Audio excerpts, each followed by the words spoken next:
Hey, Andrew, did you hear anything about Froggy's meltdown and him busting up the ceiling tiles up there and smashing the chair to oblivion? Did you hear anything in the office? No word got back to me. You know what I think it is? There are so few employees now. You can get away with anything around here. I think you can. So, like, well, I've done it numerous times. I've never done any paperwork for any vacation here. I just, know what? Have you ever? Nothing. No. Nothing. I don't think anyone. I think there's a lot of things that fall through the cracks. Is what I'm saying. It's weird. Yeah. I think we're just a big crack around here. Yeah, we are. We are. So, the biggest crack. And you can see the dents in the ceiling, the drop ceiling tiles. Yeah. And like 6 or 7 of them are all askewed. I was hoping to get suspended or something. So Andrew took. Oh my God! The bulk of the evidence was thrown away in the dumpster after the show. However, there are some remnants remaining, and I'm holding them up. Andrew, I still can't believe you missed the whole freaking thing on video. I mean, what? I mean, I am flabberflustered. Roxanne does look good on the video. Right? I mean, the whole incident, there is so much noise and commotion. I don't care what you were doing in the producer booth, Andrew. There was so much noise and commotion in the studio. How did the camera remain on Roxanne not doing anything for like 2 minutes, not even talking. Well, And you see what I do behind the scenes. I was answering texts at 1 ear on the conversation, and then when things got crazy, then he's on my facial reactions. Andrew, can I please just get an explanation how Froggy's entire Jimmy Buffett meltdown was completely missed on MJ? You wouldn't believe the number of emails. You wouldn't believe the number of direct messages I have. It's like, oh my God, I was listening on the radio when Froggy melted down in the Jimmy Buffett tribute, and I then went to MJTV to look at the video of the meltdown, and it's just sitting on Roxanne, who's just doing nothing. Was I doing nothing, or was I doing my job? You were doing nothing. You were just sitting there. I was typing. She wasn't actively on the air at that moment. She was doing a very important role with the show. Right, exactly. I'm not going to interrupt Froggy in his tirade. That's not the his point. time That's to not get the his point. stuff out. That's not the point at all. The point was the camera should have been on Froggy. If you missed it, Froggy did a Jimmy Buffett takeover. A half an hour earlier, I did a segment. We did, Andrew, I'll get back to you in a second. You hold on a second. You're not off the hook yet, mister. Yeah, hold on. Andrew's trying to raise his hand. Hold on a second. Let me just explain. So a half hour prior to Froggy's meltdown, I did a trifecta, a three-way content blast of the 3 deaths that occurred over the weekend that were musically related. You know, they say it comes in threes. It was the Dreamweaver guy who passed away. Was it Gary Wright? What's his name? Was it Gary Wright? Gary Wright. So Gary Wright passed away. Right. Then we had the Smash Mouth guy, Stephen Harwell, right? Whose name I never knew until like Sunday when he found out he died. Yeah, I mean, everyone knows Smash Mouth and, you know, their songs, but a lot of people didn't know the lead singer's name. He passed away from like liver failure. He had acute alcoholism, all kinds of problems. And then the third death was the biggest, and that's Jimmy Buffett passed away after a very quiet, long bout with skin cancer, very aggressive skin cancer, and we heard that Buffett died. So I had done, at about 7:30 or so, I did a whole segment here on the MJ Morning Show about the 3 deaths that occurred. I played little musical clips. I played some Buffett, and I guess that was not enough for Froggy, who Froggy is a big parrot head, and Froggy's wasn't enough. It wasn't enough. Froggy's been touting and pushing Jimmy Buffett on me for years. And listen, I'm just not a huge Buffett fan. I don't really have anything against him. It's just, you know, it doesn't, you know, speak to me. I mean, Margaritaville, Cheeseburger in Paradise, will I sing along to the hook of the... Oh, yes. But am I a huge Jimmy Buffett parrothead fan? I'm not. However, I mentioned all 3. I think we did it with courtesy and we were informative. But then Froggy, I guess, didn't think that was enough. So about a half an hour later, 35 minutes later, just after 8 o'clock, I'm in the middle of opening up a new, I guess, chunk of whatever I was doing. I'm introducing some new content on the show, and then Froggy just pushes a button, starts playing Jimmy Buffett music, then starts reading some Wikipedia bio. It was a tribute. Dude, you legit read the first paragraph of Wikipedia. I think you did. It was like Jimmy Buffett was born on... I memorized that. Yeah, whatever. You were reading from your phone. Camera wasn't even on me. You don't know. I saw you reading from your phone. You were reading, I think, the Wikipedia. Whatever. You were looking at Roxanne the whole time. That's a good point. The camera was not on him. What do you know? You were reading the phone. And then, so Froggy it was a good tribute till y'all ruined it. So Froggy does this takeover. It's like an MJ Morning Show takeover to do what he said was going to be an hour-long Jimmy Buffett tribute. I'm like, no, dude. Which a lot of people actually wanted to hear. Yeah, okay. Then Froggy melts down. When I stop Froggy, Froggy then melts down and picks up his chair, hits the ceiling, busts out ceiling tiles, and then throws his chair on and with such force that it must have rattled the law office below. The adjacent studios wanted to know what the hell happened in here. And then Froggy snaps the cast metal legs off of the chair. How it's cheap one of those, is that chair that thing broke like that? It's one of those rolling chairs with like the 4 legs and these casters. And it's just actually cracked the metal. So we had to get rid of the evidence. You guys threw the chair in the dumpster after the show. But the point, back to Andrew for a minute here, is our producer, Andrew, who controls the video. With all the commotion, Andrew, you missed the entire meltdown. And you had plenty of time, I thought, to say, hey, what's going on in the studio? Let me switch to a different camera. Instead, why if Roxanne wasn't even speaking for 2 minutes, why was the camera stuck on Roxanne? Because we need the audience reaction. You need to see my face. No, just stop. Yes, Andrew, can you please just help me see the clarity First here? of all, I honestly cannot see Froggy. I realize that. There's a large man visually standing in his way. Me. Well, No. Even if you were not standing where you are, I cannot see that side of the room at all. All right, calm down. Don't raise your blood pressure. All right, you're going to have a heart attack. Hang on, let me put it on a different camera instead of you. Okay.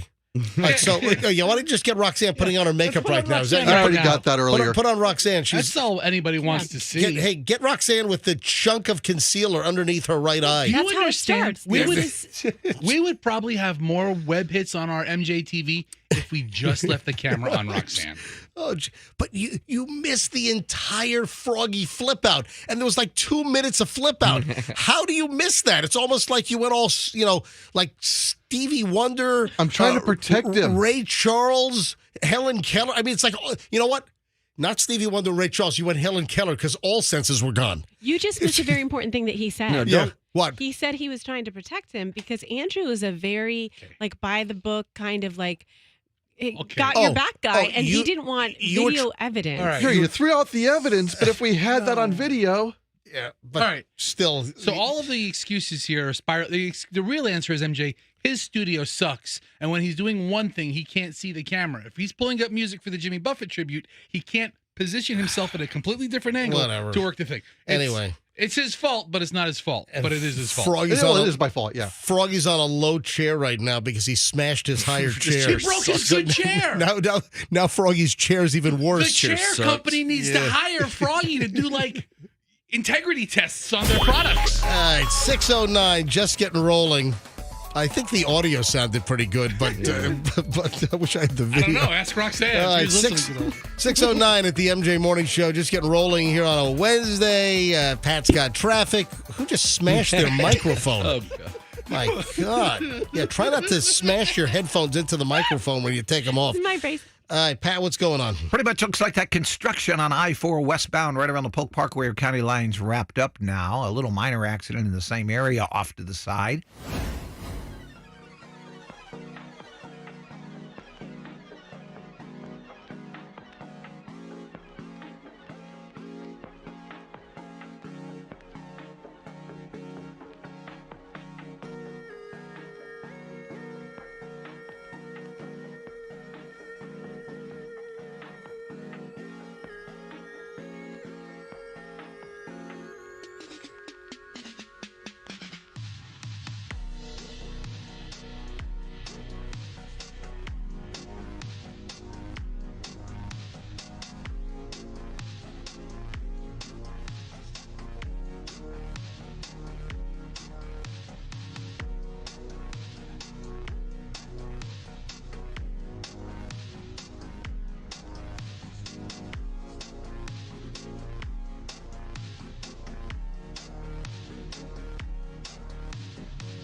Dave, MJ, Fester, Roxanne, Froggy. It is the Wednesday edition. If it feels like a Tuesday, that's because Monday was Labor Day, and just feels a little awkward this week.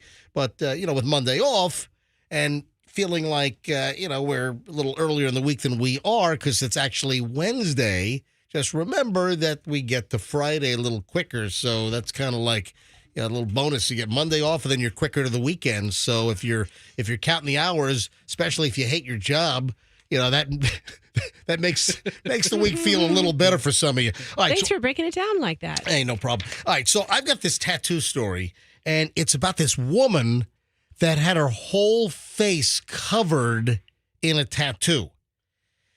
Just crazy, and there were obscenities like tattooed all over her face.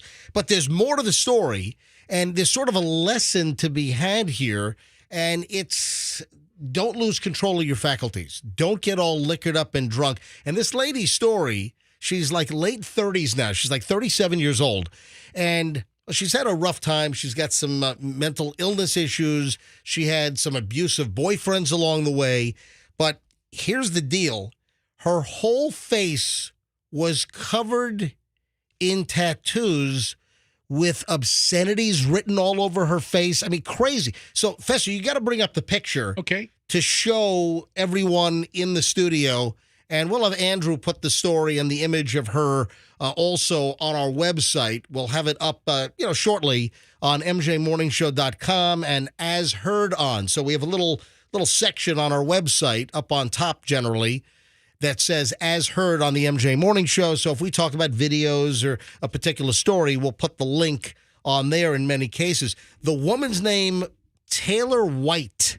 So she's 37 now, and this happened when she was 21. So you can imagine she's lived, 16 years with her face completely tattooed with a lot of curse words, obscenities, profanity. Turns out, well, I'm not going to get into all the details of, she had domestic violence issues, she had abusive relationships, but what happened with her is that she got all liquored up one night, and while she was liquored up and passed out, her face was tattooed. You got to be pretty freaking gone. I mean, you got to be 3 sheets. You got to be 12 sheets. I mean, you got to be you have to be numb. Exactly. I mean, this is crazy. So when she was young, 21, her face was all tattooed. Now she's 37. And while she was sleeping on a couch of a tattoo parlor, let me go a little deeper into the story here. There's no way she slept through that. That is like hours of pain. I realize that, but let me go a little deeper into the story. Taylor White was only 21 when her face was tattooed with obscenities against her will, leaving her with no other option than to cover up the unsightly markings with dark black ink. So, so just to be clear here, her face was all tatted up while she was drunk, but not the blackout tattoo. So in order to cover up all of the obscenities that were tattooed all over her cheeks, all over her forehead, she then voluntarily had her face like blackout tattooed to cover up all of the curse words and like bleep you, bleep my bleep. I mean, it was like terrible all over. What are you laughing at over there? I mean, it's horrible. Roxanne, you just had Roxanne. you just had a smile. It wasn't a smile. It was a smile. Was it a nervous smile? It was a yeesh. Okay, all right, just checking. Yeah. So here we are, over 10 years later. She lives in Florida, by the way. It doesn't say where in Florida, but it says she's a Florida resident. She's got the look. That she's removing the complete full-face blackout tattoo that she had applied to cover up the curse words. And she formerly worked in the body modification industry. So she was able to, I guess, have her face blackout tattooed because she worked in that business anyway. And now she's attempting to transform from that industry into like mental health counseling because she's been through a lot. But the full face blackout tattoo on her face has kind of hindered her in getting a job, and she's been rejected all over the place because, well, frankly, it's kind of unsightly. I don't see why. She can work the front desk at my business. Well, you hire her up over there at Fester Industries, whatever your business is.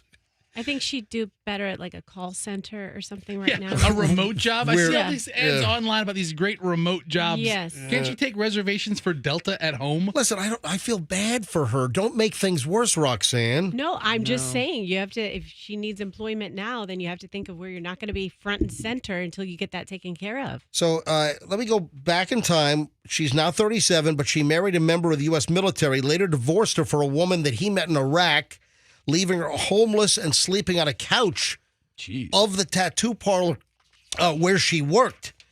It was then that she met her next boyfriend, who she believed was a great guy, but it turned out that he was abusive physically and sexually. On the night of her 21st birthday, he took her out to a local bar to get her drunk for the first time, but unbeknownst to her, he had real devious plans. He and his friends got her all liquored up. She was what is going? You okay?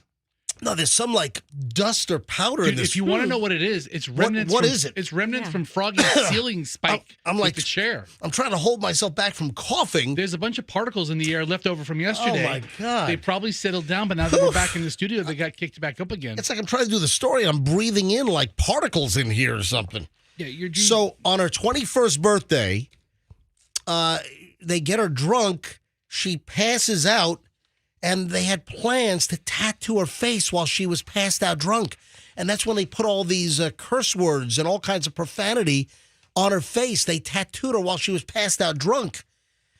And then she had to conceal all that by going, blackout, and then having just her face tattooed with solid black ink. Why couldn't they remove it back then? Well, hang on. That's been around for a while. Well, because it's expensive. So here's the deal. So she's looked terrible for now, 16 years, and the story is a happy ending. Wow. How did Oprah not do this, or Yeah. Dr. Phil or something? Well, here's the deal. There's a tattoo removal company that she stumbled across, a company called Removery. So, Fester, look up Removery. It's MEREM, so REMOVERY, Removery. And they're laser tattoo removal specialists. Sounds like they're probably franchised. Sounds like they've got a bunch of different locations. Yeah, look at that location. Sounds like just Removery. Sounds like they're all over. Oh, look, remove. Oh, so there's not a. No, stop. Go up. There's one right on West Shore. Yeah. So I wonder if she is. I wonder if she's local. I wonder if this is Florida only. You know what? Now that I'm reading the story and you're on the website, there's a Removery right next to my my Great Clips on West Shore. So That's the place. Yes. So in the shopping center right at West Shore and Kennedy Boulevard in South Tampa, where you've got the Starbucks, the Panera is in there. You've got like PetSmart or Petco, one of those. And then you've got my Great Clips is in there. I think Joseph A. Bank is in there. That's right. This removal place, the Removery is in there. So she's from Florida. Go back to locations. There's 3 locations in the state. All right, so you've got Tampa, Orlando, and Altamont Springs. So is only 3 locations? No. Find more Removery locations in Alabama, California. So this is a big like national company, or it looks like they're in a bunch of states. They're all over the place. Yeah, that's what it looks like. So she's having the removal done. They agreed to do it for free. What a nice thing. Yeah. So Removery, and that's why it sounded familiar, because I walk by it when I get my hair cut at Great Clips at West Shore and Kennedy. They've got a location there. So I guess they're in the process now, and it's a long process to remove her full face tattoo. And I guess she's online. She's documenting this whole thing on social media. Is that a crazy story? So is the procedure done? It doesn't say. Removery, a laser tattoo removal company, agreed to take on the task and do it at no cost to change her life. Typically, laser tattoo removal costs thousands of dollars, can take months or years to complete. But the dark ink is just, it's not like you just have like a regular tattoo on your arm or on your leg. Her full face was like just total blackout tattoo to cover up the profanity that was done while she was blackout drunk. So when she was blackout drunk, it caused her to eventually get a blackout tattoo. How do you not like sue the place for doing that or something? No. I don't think She it was like passed out. I think it was like homemade tattoo crap all over her face. like prison tattoo looking stuff. Why does she? Man, this Is that illegal? Yeah, press charges against You those can't people. tattoo someone's face. She should have. Listen, you're speaking rationally, which is very, very rare for you, Well, thank Froggy. you. Thank you. So that was a backhanded compliment. I'll take any kind. Front hand, back hand. So, man, what a story. And it turns out that this chain of tattoo removal places have a location like right near my house.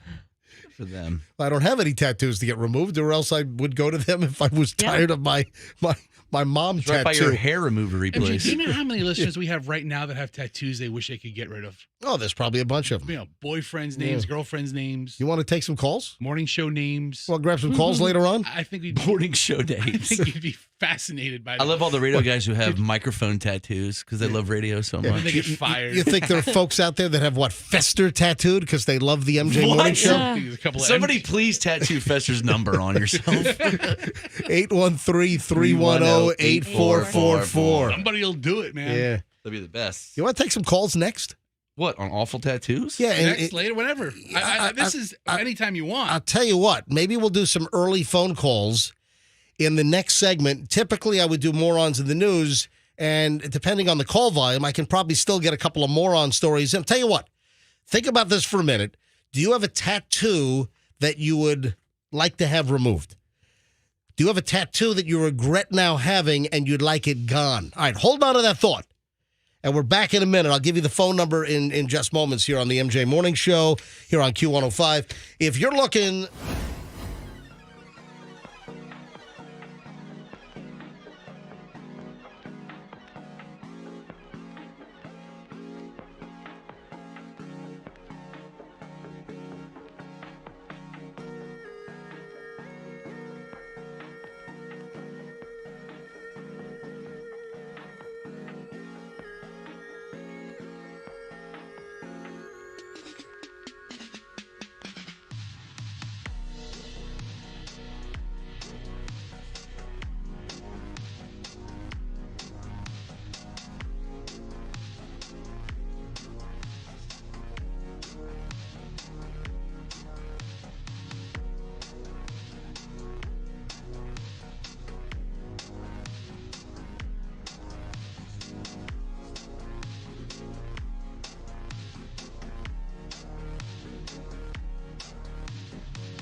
Another holiday.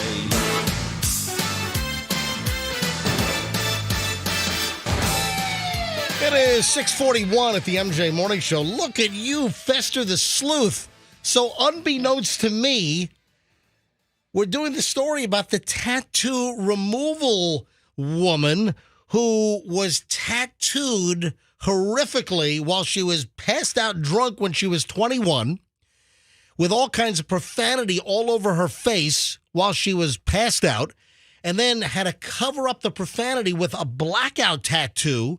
And now she, at 37, she's had the tattoos on her face since she was 21. And now at 37, the Removery Tattoo Company, which appears to be franchised all over the country, but with locations right here in Florida, Fester's sleuth work and looking at her social media videos, Fester seems to have determined that the tattoo removal is being done at the Removery in South Tampa at 130 Southwest Shore, right next to where I get my hair cut by at Great Clips. Huh. Yeah. So it looks like it's being done right here in Tampa. And this is, I saw this. It was like a national story in New York Post. Wow. Look at that. You could have been going to get your haircut by Yeah. the same time that she was getting zapped. Exactly. Having her face tattoo removed. It's amazing. So I didn't even know that. And then Fester then pulls up video, and it's like, it's the shopping center. It's the South Tampa Shopping Center, where Panera and is it Petco in there or PetSmart? I Isn't there confused a the two. bookstore in that plaza now too? The brand new Barnes and Noble. Barnes and Noble moved from Southdale Mabry, where Office Depot is in there. They moved from there over to this shopping center. They took over, I think, the old Pier 1 Imports spot, which was vacant for a long time. This is amazing. So, I mean, who would have thunk it? I mean, this lady's having her tattoos removed from her face, just a stone's throw from my house as well. Fester, you are one sleuth. Look at you, Fester. It was an investigation? Yeah. It was an infestigation. Yes. Yes. You know what? Let's go to phones here. It is kind of early, but typically, people will call us about anything at any time. I can show up at 3 a.m. because I can't sleep and just bust into Matthew Wild to break my stride and decide to do like an instant morning show. Mm-hmm. And I could probably get phone calls at 3 o'clock in the morning. All right, here's what I want to do. Let's go to phones here. I typically do early morons in the news, but don't worry, we'll get to early morons in just a bit. Do you have a tattoo that you would like removed? Do you regret getting a tattoo that you'd like to have ultimately removed? Or even if you are not thinking about removal, do you regret having a tattoo? So I'll take both calls. You have a tattoo that you'd really like to get removed, or you're not really thinking about removal, but you regret getting the tattoo. Maybe you were younger, now you're old, whatever the story is. Maybe you're still young and you regret getting the tattoo last week, whatever the story is.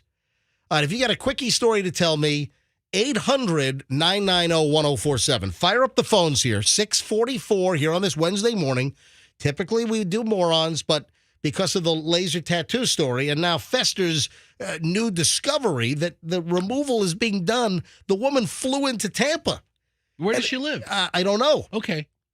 I don't know. Well, no, she is currently in Florida. So, I think the guy that helped facilitate it, right. He runs a podcast and he's active on social media. I think that was a video of his flight. Okay. To Tampa on American Airlines from wherever he lives. All right, so this woman, she might be based in Tampa Bay. Yeah, this woman might actually live right here in town. All right, let's go to phone. Oh, look at every line is ringing. This is amazing. Every single line. 800-990-1047. 800-990-1047. Tell me about your tattoo regret. Jessica is first up in Lakeland. Hey, Jessica, welcome to the early morning phone call edition here of the MJ Morning Show. Go ahead. Good morning. So I got a tattoo when I was in college. I was 19, and I got it in memory of a friend of mine who is from Japan. She was a student on student visa at Florida Southern College here in Lakeland. Yep. And I was stupid and got a Japanese symbol before doing research. And it does not mean what I thought it meant. Yeah, there's like an old story about a guy getting all kinds of Chinese symbols on his arm, and then the actual translation was like, I'm a pansy or something. Or Oh, Lord. So wait, what does the Japanese meaning of the characters that you got emblazoned actually mean? Oh, man. My mother, by the way, hates this thing more than me. It was supposed to mean passionate for music because I'm a music teacher. Oh, boy. And what does it really mean? It means funeral music. Funeral music. Oh, that's lovely. Oh, my God. Like taps? Or... Dun, dun, dun, dun, dun, dun, dun, dun, dun, dun. Oh, man. So you got it when you were 19. How old are you now? I am 42 years old. 42. Anyway, Jessica, great story. Thank you for calling in. Thanks so much for having me. You bet. Rhonda is in Brandon. Rhonda, you're on the MJ Morning Show. What tattoo do you regret? Oh, my gosh. All right, this is going to sound kind of sad, but it's horrible. Every time I look at it every day, I'm like, no. Anyway, so we had like 13 people in our family die like in a row. 1, 2, 3, 4, and then my parents, and then we took in my brother-in-law who died of pancreatic cancer. Then my husband got sick, and then, yeah, we were like losing our home because we was out of work for a year. Oh, so my daughter was depressed, right? She was, I don't know why. I want to say 20 at the time. She was depressed and in bed, and she, like, out of the blue, she was like, Mommy, want to go get a tattoo? And I'm like, yes. And like that was the first time I could get her out of bed, right? So I'm like, I can't tell my husband. So we like snuck out of the house, and I said to the tattoo artist, I'm a musician. I play the trumpet, but do what you want.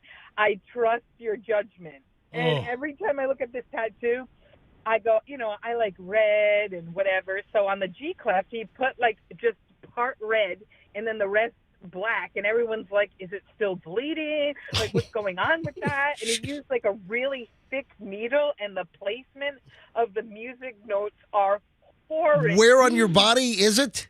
It's on my wrist, and I'm like 50 years old, and I'm like, every time I look down, I think of like death, and I'm like, oh my God, I just want this off. Well, maybe you ought to go to this removery place and have the tattoo removed, where this lady's having the full face tattoo taken off. Sounds like they do an amazing job. I mean, it's not that. It's not my face, but I'm like, damn.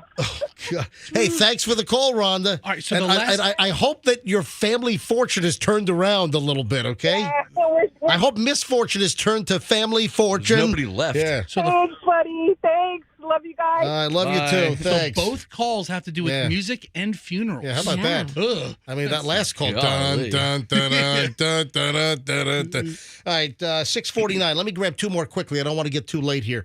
Amy in Largo. Amy, you're on the MJ Morning Show. Hi. Good morning. Amy, do you have a tattoo that you regret getting? I absolutely do. I'm actually in the process of having it removed right now. Wow, what is it of? It's a other half of a best friend piece that I got with my best friend when I was 35. I'll be 40 next year. Yep. Her and I are not friends. We'll never be friends again. Don't ever get a tattoo with your friend. It doesn't work out. Thank you, Amy. Well put. Yep. Excellent, More Amy. details. Thanks for calling in. All right, Wow. all right, last call was Amy, because I don't want to get too late. It's 6:49, and if I go long, Andrew, thank all the other callers, but I got to get to morons in the news, so we'll get to some of that when we get back. And I don't want to get too late here, because then it throws off the whole 7 o'clock hour. All right.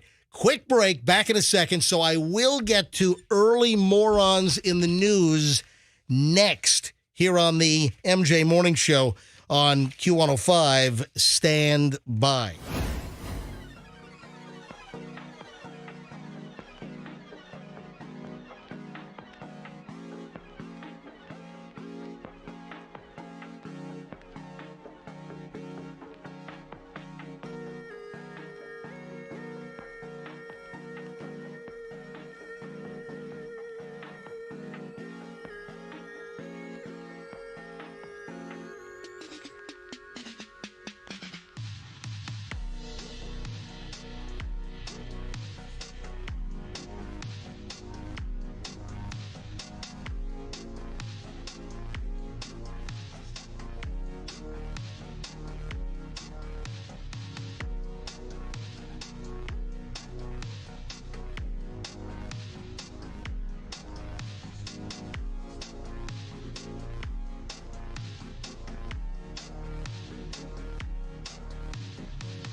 Show on Q105, 7:02 here on a Wednesday. MJ and the crew.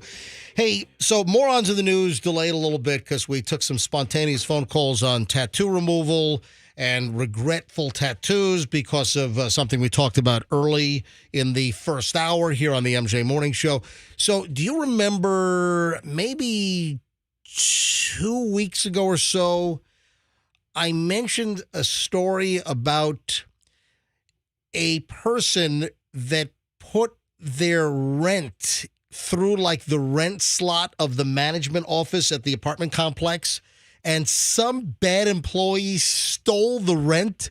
Like some people put some cash in for their rent, and some horrific employee stole the money and then fled.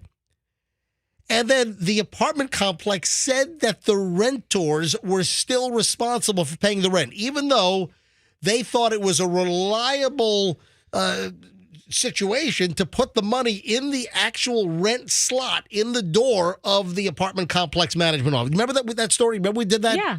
And then the apartment complex wanted the people to then pay double rent because they had this horrific criminal employee rip off the money and then flee.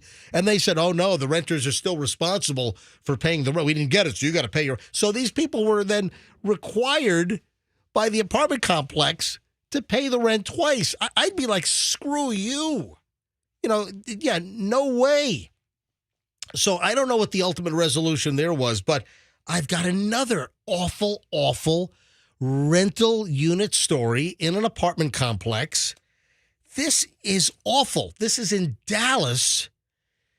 And this person comes home from work and finds every single thing in their apartment was thrown in a dumpster by maintenance. Oh.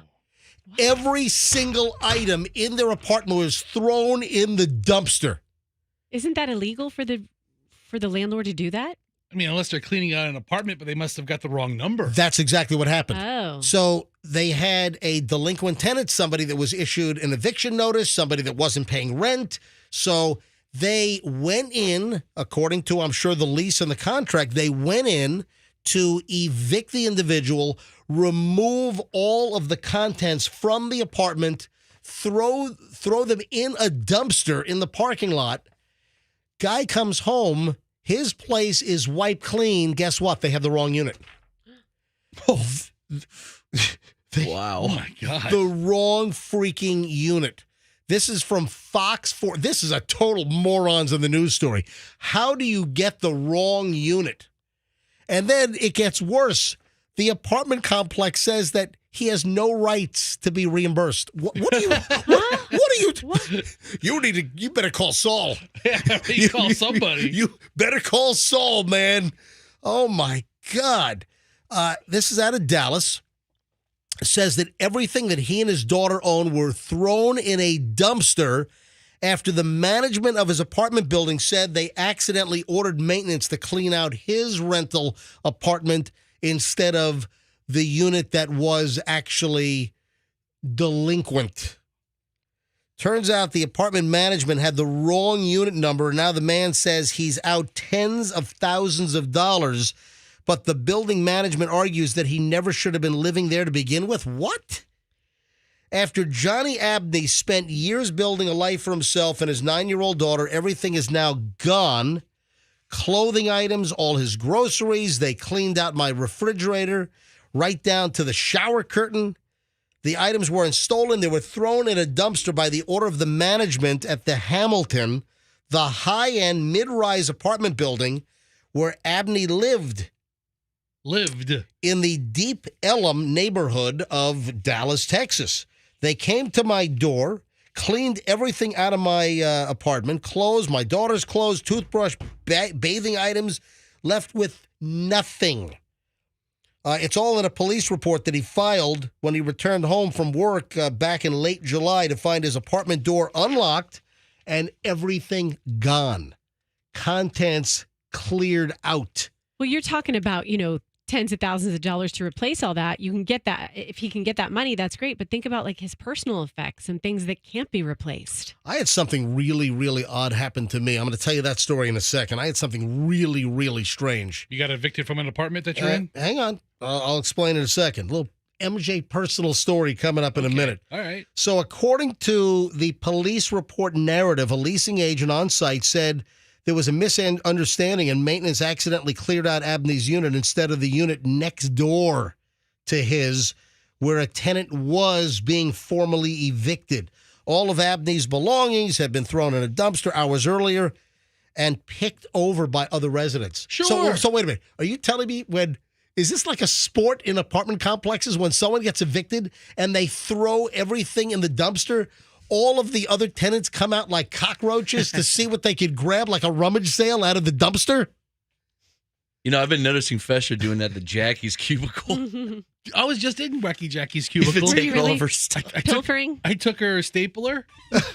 And she has a tape dispenser full of good tape. You swarmed her cubicle to steal the stuff now that Wacky Jackie has quit? That is office protocol. It's like the vultures come in after the carcass is gone. Did you take her candy? Wow. I took all of it. Oh. I took all of it. I took her candy dish. Not only did they put all my stuff out, they watched people then take his property all day long. Once it's at the dumpster, it is fair game. And like, this is a nice chair. Who's throwing this out? I'll take it. Property management offered to get what they could from the trash and return it. He says they even had that stained mattress professionally cleaned, but most of his daughter's stuff was gone for good. Much of what did make it back from the dumpster was damaged. They told me it was a mistake. They apologized. They were overly apologetic. Let us know if anything's missing. So we recorded the conversation with one of the leasing agents who was quick to point out that the apartment in which he and his daughter lived was leased by his ex-girlfriend who had since moved out of state. So they're trying to use some loophole. I don't think that'll hold up. I don't think they evicted the wrong apartment and threw all of the crap in the dumpster. And they're trying to say, oh, no, but the apartment was originally leased by this guy's ex-girlfriend. But listen, if you were paying the rent, they were paying the rent every month. Wow. So, you know what? They're trying to use some little legal loophole to say, oh, no, you're not the actual lessee. So, listen, this guy needs to get a freaking lawyer and sue and be made whole for all of their stuff that was thrown out. That's awful. Isn't that terrible. nuts? It really is. Anyway, he recorded the conversation, so he's got some evidence there where they apologized. Let us know if there's anything missing, whatever we can do. And then now they're like reneging on that. Abney was subletting without permission is what they claim. And even though receipts provided to Fox 4 Dallas by an attorney for the Hamilton show Abney paid the nearly $3,000 in rent every single month, any direct discussion about making him whole was off the table. Oh, listen, you got to put me on that jury. They took his money every month. Put me on that jury. I'm fighting for him and against the apartment complex. Is that not an awful story? It's terrible.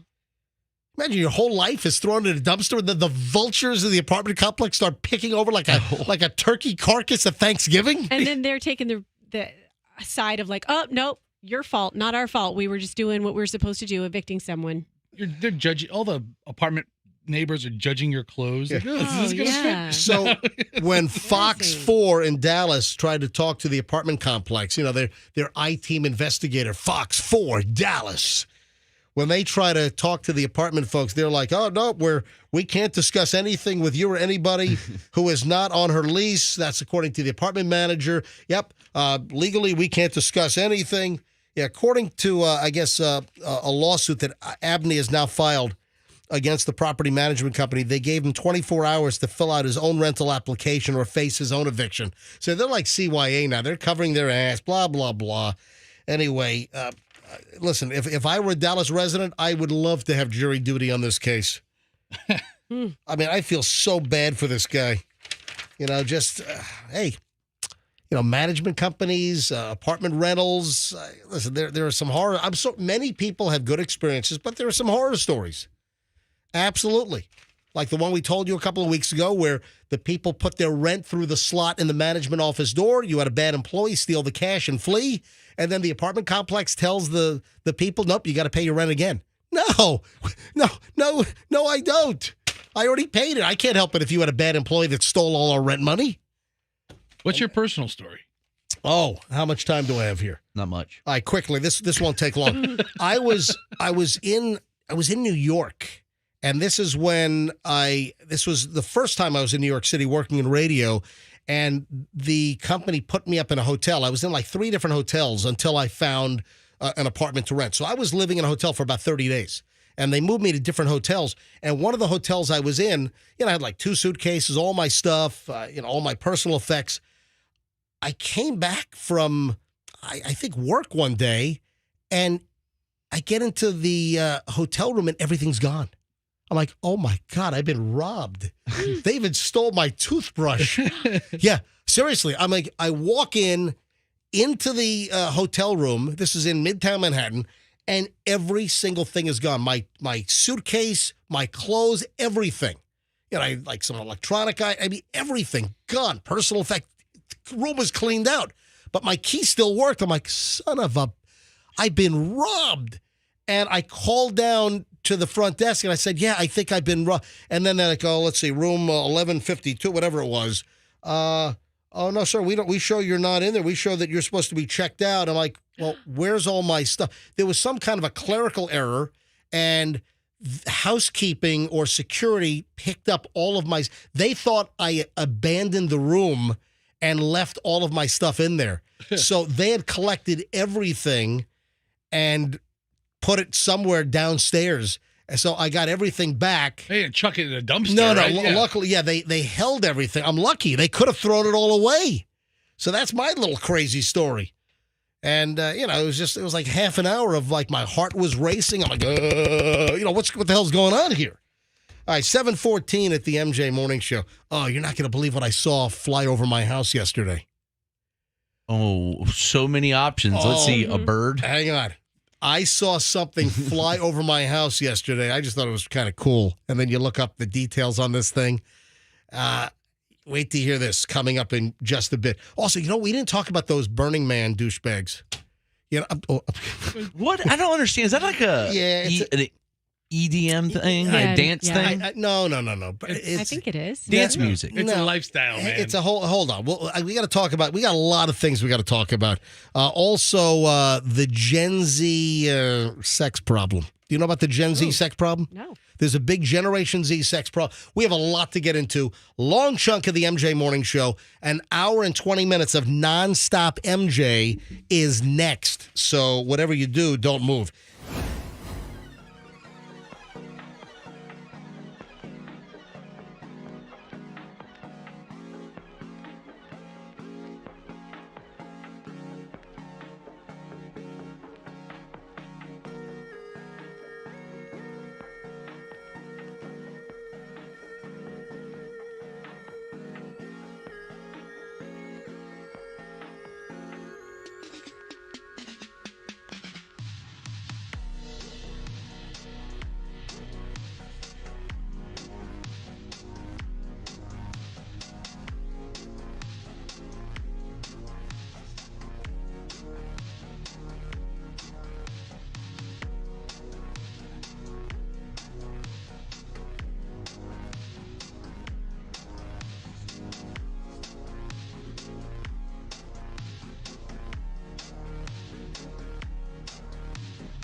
7:25. All right, running a couple of minutes late here. 2 minutes late. I like to get into the hour and 20 minutes of nonstop MJ at roughly 7:23. It's now 7:25. So my apologies for 2 minutes of tardiness here on the MJ Morning Show. Hey, folks, I don't ask much of you, the MJ audience. We're givers. We just give. We don't take. And I'm just asking for a small favor here, and that's the MJ3 a day. Tell 3 people today that you listen to the MJ Morning Show and you love it, and that the content can't be beaten. Listen, bottom line is this is the best pound for pound entertainment value morning show in the entire market, in the entire state of Florida. There's nothing better than what we do on the MJ Morning Show on a daily basis. Our consistency. Please tell 3 people that the MJ Morning Show is back. If you know folks that listen to another morning show, all they have to do is listen to us for, a couple of days, and most people are hooked. And let's face it. Listen, we were on the air for 18 years. We left in 2012. We came back during COVID in October of 2020. Our audience has grown massively, but there is still a lot more upside. There's still a ton more people that we can bring to the table, and it's still fascinating to me, the number of people that don't know we're back, that remember us. Oh, I didn't know you're back. So if you could help us out, just asking you, the MJ audience, to tell coworkers, friends, relatives, whomever, hey, I listen to the MJ Morning Show, and maybe talk about something you heard that you thought was great, and tell them to listen to the show on 104.7 FM. MJ Morning Show, Q105 on 104.7 FM. We highly appreciate it. Roxanne, why were you just raising your hand? And why She's just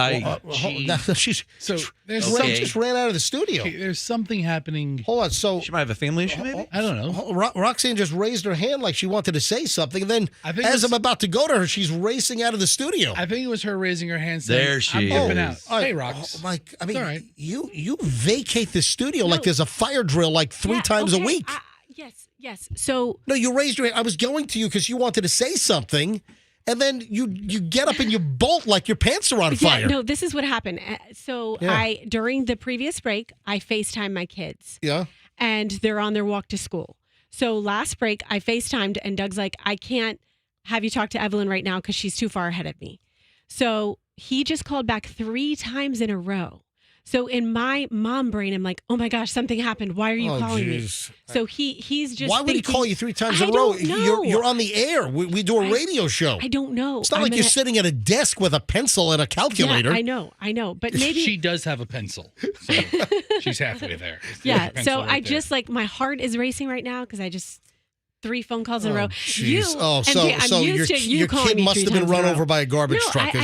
That's what's racing through your mind? They're on a walk to school, and he calls me 3 times in a row, and he knows I do a radio show. Yeah, 3 times in a row is the emergency. Hey, there's something going down. First call you ignore. Second call, all right, I'm busy now. Third call, what the hell's going on? Doug, why the hell are you calling 3 times in a row? Look at your watch. You know that we start an hour and 20 minutes of nonstop MJ, and he's calling you 3 times in a row? Doug is very selfish. Very selfish. Oh, Doug. I'm going to have a summit with him. Yes. Seriously, I don't know what just happened because I was like, before I was like, I got to go. I got to go back a summit and do with the show. Yeah. Yes, Doug is very selfish to take care of the girls all morning long by himself most mornings. Yeah. Guess what flew over my house yesterday? A cuckoo's nest? What? People are guessing on the text line. Someone just sent me a picture of a bird. It says it's a blue-footed booby. Oh, I love that. One of my favorite birds. How about it was not one flew over the nest, no. What about it wasn't a booby. Hey, the boobies are big. Yeah. That doesn't sound good, does it? If you're having a good year. The boobies are big down in Little Cayman. No, big year. What is it called when you try to find as many birds as possible in a year? I don't know. What? Birding? Yeah, a birding thing. It's called A Big Year. I think it's a good movie. No, but in Little Cayman, that's, I think, the largest, a certain type of booby, which is a type of bird, is the largest sanctuary, I think, on the planet. You know what the smallest booby is? It's like what? The smallest booby is a tufted titmouse. Is it really? Because it's tufted. Tufted. Yeah. It's tucked in. And it's just a little tit. All right, so let me get back to Mouse. That's the name of the bird. Yeah. Was it one of the flamingos that are seen in the area? No. I've seen flamingos fly around. I want to see them. I saw the reports of there in Tarpon Springs. How could a hurricane bring flamingos from a continent away? That's what I heard. I heard that flamingos have been spotted in the Tampa Bay area. They're not native here, but they've been spotted and they were brought in by the hurricane. I'm like, what? Is that possible? I don't know. You get caught up in the breeze of a hurricane going around and around and around. Is it a bald eagle? Let me help you out here. What I saw fly over my house yesterday afternoon was not a living creature. Okay, you saw a UFO. I actually posted this on my Instagram. See, another great reason to follow my Instagram, Certified MJ Radio. I'll be the judge of that. Yes. Let's see what you posted. Easy, killer. Con Air. So, the movie? What does that mean? Were they transporting a prisoner? Oh, yeah, Yep. yeah. What? Are you okay over there? Yeah, how'd you know that? You're like, yeah. Guys, listen. You're overcompensating now. Right, no, it's not that I'm overcompensating. I'm like really revved up. My Yeah. How'd you know? Yeah.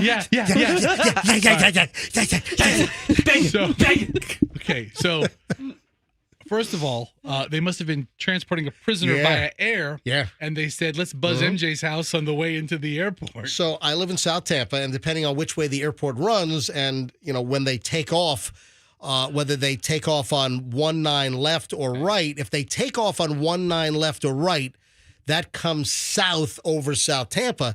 So I'm outside. I'm like picking up palm fronds because I still have some of the big giant palm fronds falling off some trees. So I was getting them off my shrubs up front, and I look up because I see this aircraft taking off, and I look up to see what it is, and it's a commercial jetliner. I thought it was a 737, which it was, and there were no markings. It was a plain white 737. So quickly, I grab my phone. I go to my app, Flight Radar 24, of which I'm a subscriber. I'm a gold subscriber. Of course you are. And it turns out that the aircraft said it was the U.S. Marshal Service. Ooh. It was Con Air, man. That is one of the aircraft they use to transport prisoners. These are federal, either picking them up or dropping them off. So I posted this on my Instagram. I took a screenshot of Flight Radar, which shows the airplane and the actual pattern. Did you not get a shot of the plane? No, I didn't take an actual shot because it was already too far away. I got the actual screenshot of it leaving South Tampa, making a U-turn, and then headed north. And it was DOJ, it was flight DOJ, I guess Department of Justice, DOJ 428, and it says United States Marshals Service, Tampa to NA. So it didn't show where it was headed, but it was their Boeing 737-400. And I even did a little caption. Con Air, the U.S. Marshals Service 737-400 just departed, fly TPA, which fine upstanding citizens did they pick up or drop off. Yeah, I wonder who. Yeah. The real name is the Justice, Prisoner, and Alien Transportation System, or JPATS. But what if it was an alien? It was made famous in the movie Con Air. Wasn't Nicolas Cage in that? Didn't they crash? Long hair, Nicolas Cage. Didn't they crash into the Hard Rock Hotel and Casino in Vegas? They skimmed the guitar. Come on. So Con Air, baby, flew over my house yesterday, and I was wondering, who did they drop off or who did they pick up? What horrific federal prisoners are they bringing in or taking out of the Bay Area? And who's on that plane right now? And where are they repositioning them? But it's Con Air. That's the nickname for it. And of course, it was a movie back in 1997 starring Nicolas Cage, John Cusack, John Malkovich, Steve Buscemi, Danny Trejo. Wow. You don't know Ving Rhames? Yeah. A lot of stars in that movie. Arby's, we have the meats. That's Ving Rhames. So let me get this straight. For those that don't know Is that? Yeah. I had no idea that was Ving. Oh, Ving Rhames is the guy that says, Arby's, we have the meats. That's Ving Rhames. He's the Arby's meat man. I have a texter who thinks they know where the plane went. Well, if you followed it, Uh-huh. and I did actually hit track, and I just never went back to look at it, and I think it disappeared. But you could technically track the plane and see where that plane landed. Is this the loop of it landing? No, that's the loop of it taking off. Okay, so it was going somewhere north. Yeah, it seemed to be headed north. It made a loop out of South Tampa and then went north. But I just thought it was cool. It was Con Air, baby. I'm glad it didn't crash into my house. So where like in the Hard Rock in Vegas. Where does the texter think it went? The texter says that it went to Leavenworth, Kansas. Oh, really? Mm-hmm. What's going on Leavenworth that's where The big prison? Well, Leavenworth is, I believe, that's a military base, and that's like a military lock. Look, Leavenworth is a military lockup. Leavenworth is a base with a military prison. I think it's just a penitentiary. Oh, is it? Okay. For For some reason, I think Michael Vick went to Leavenworth. Why do I think that it's? Why did I think it was military? I think it's a big penitentiary. United States Penitentiary Leavenworth. The United States Penitentiary Leavenworth is a medium security U.S. penitentiary in northeast Kansas, operated by the Federal Bureau of Prisons. Why did I think that Leavenworth? Why did I think like those that are like convicted of like military crimes? I think you've always heard you're going to Leavenworth, so maybe that's why I'm a little confused. So I just thought it was cool. Con Air, baby, over my house yesterday. Your eagle eye. You're such a sleuth. Yeah. An unmarked, it's an all-white airplane. And, they operate a bunch of those things. Yeah, not sticking out or anything. An unmarked white plane. Wow, cool. Burning Man, I don't want to spend too much time on Burning Man, but are they all out? Have they evacuated like all 70 to 80,000 pretentious elitists? Why are they elitist? What is? It's not like it's. So Burning Man is a like a week and a half festival Yeah. in the desert of Nevada, Right. where there's no supplies. You have to bring everything with you. I have a couple of friends that go every year. Oh. Every year. Are they loaded? Are they rich? Oh, are they the friends I know? Well, because there are a lot of people. See, this is one of the complaints about Burning Man is that they're trying to save the planet, and a lot of folks have, like the green mentality, but then they like move like a 70,000 person city into the desert, kind of tear it up. Then you've got all of these like elitist and Hollywood types flying their private jets into Burning Man or as close as they can get in the desert. So my buddy's not an elitist by any stretch, but he could.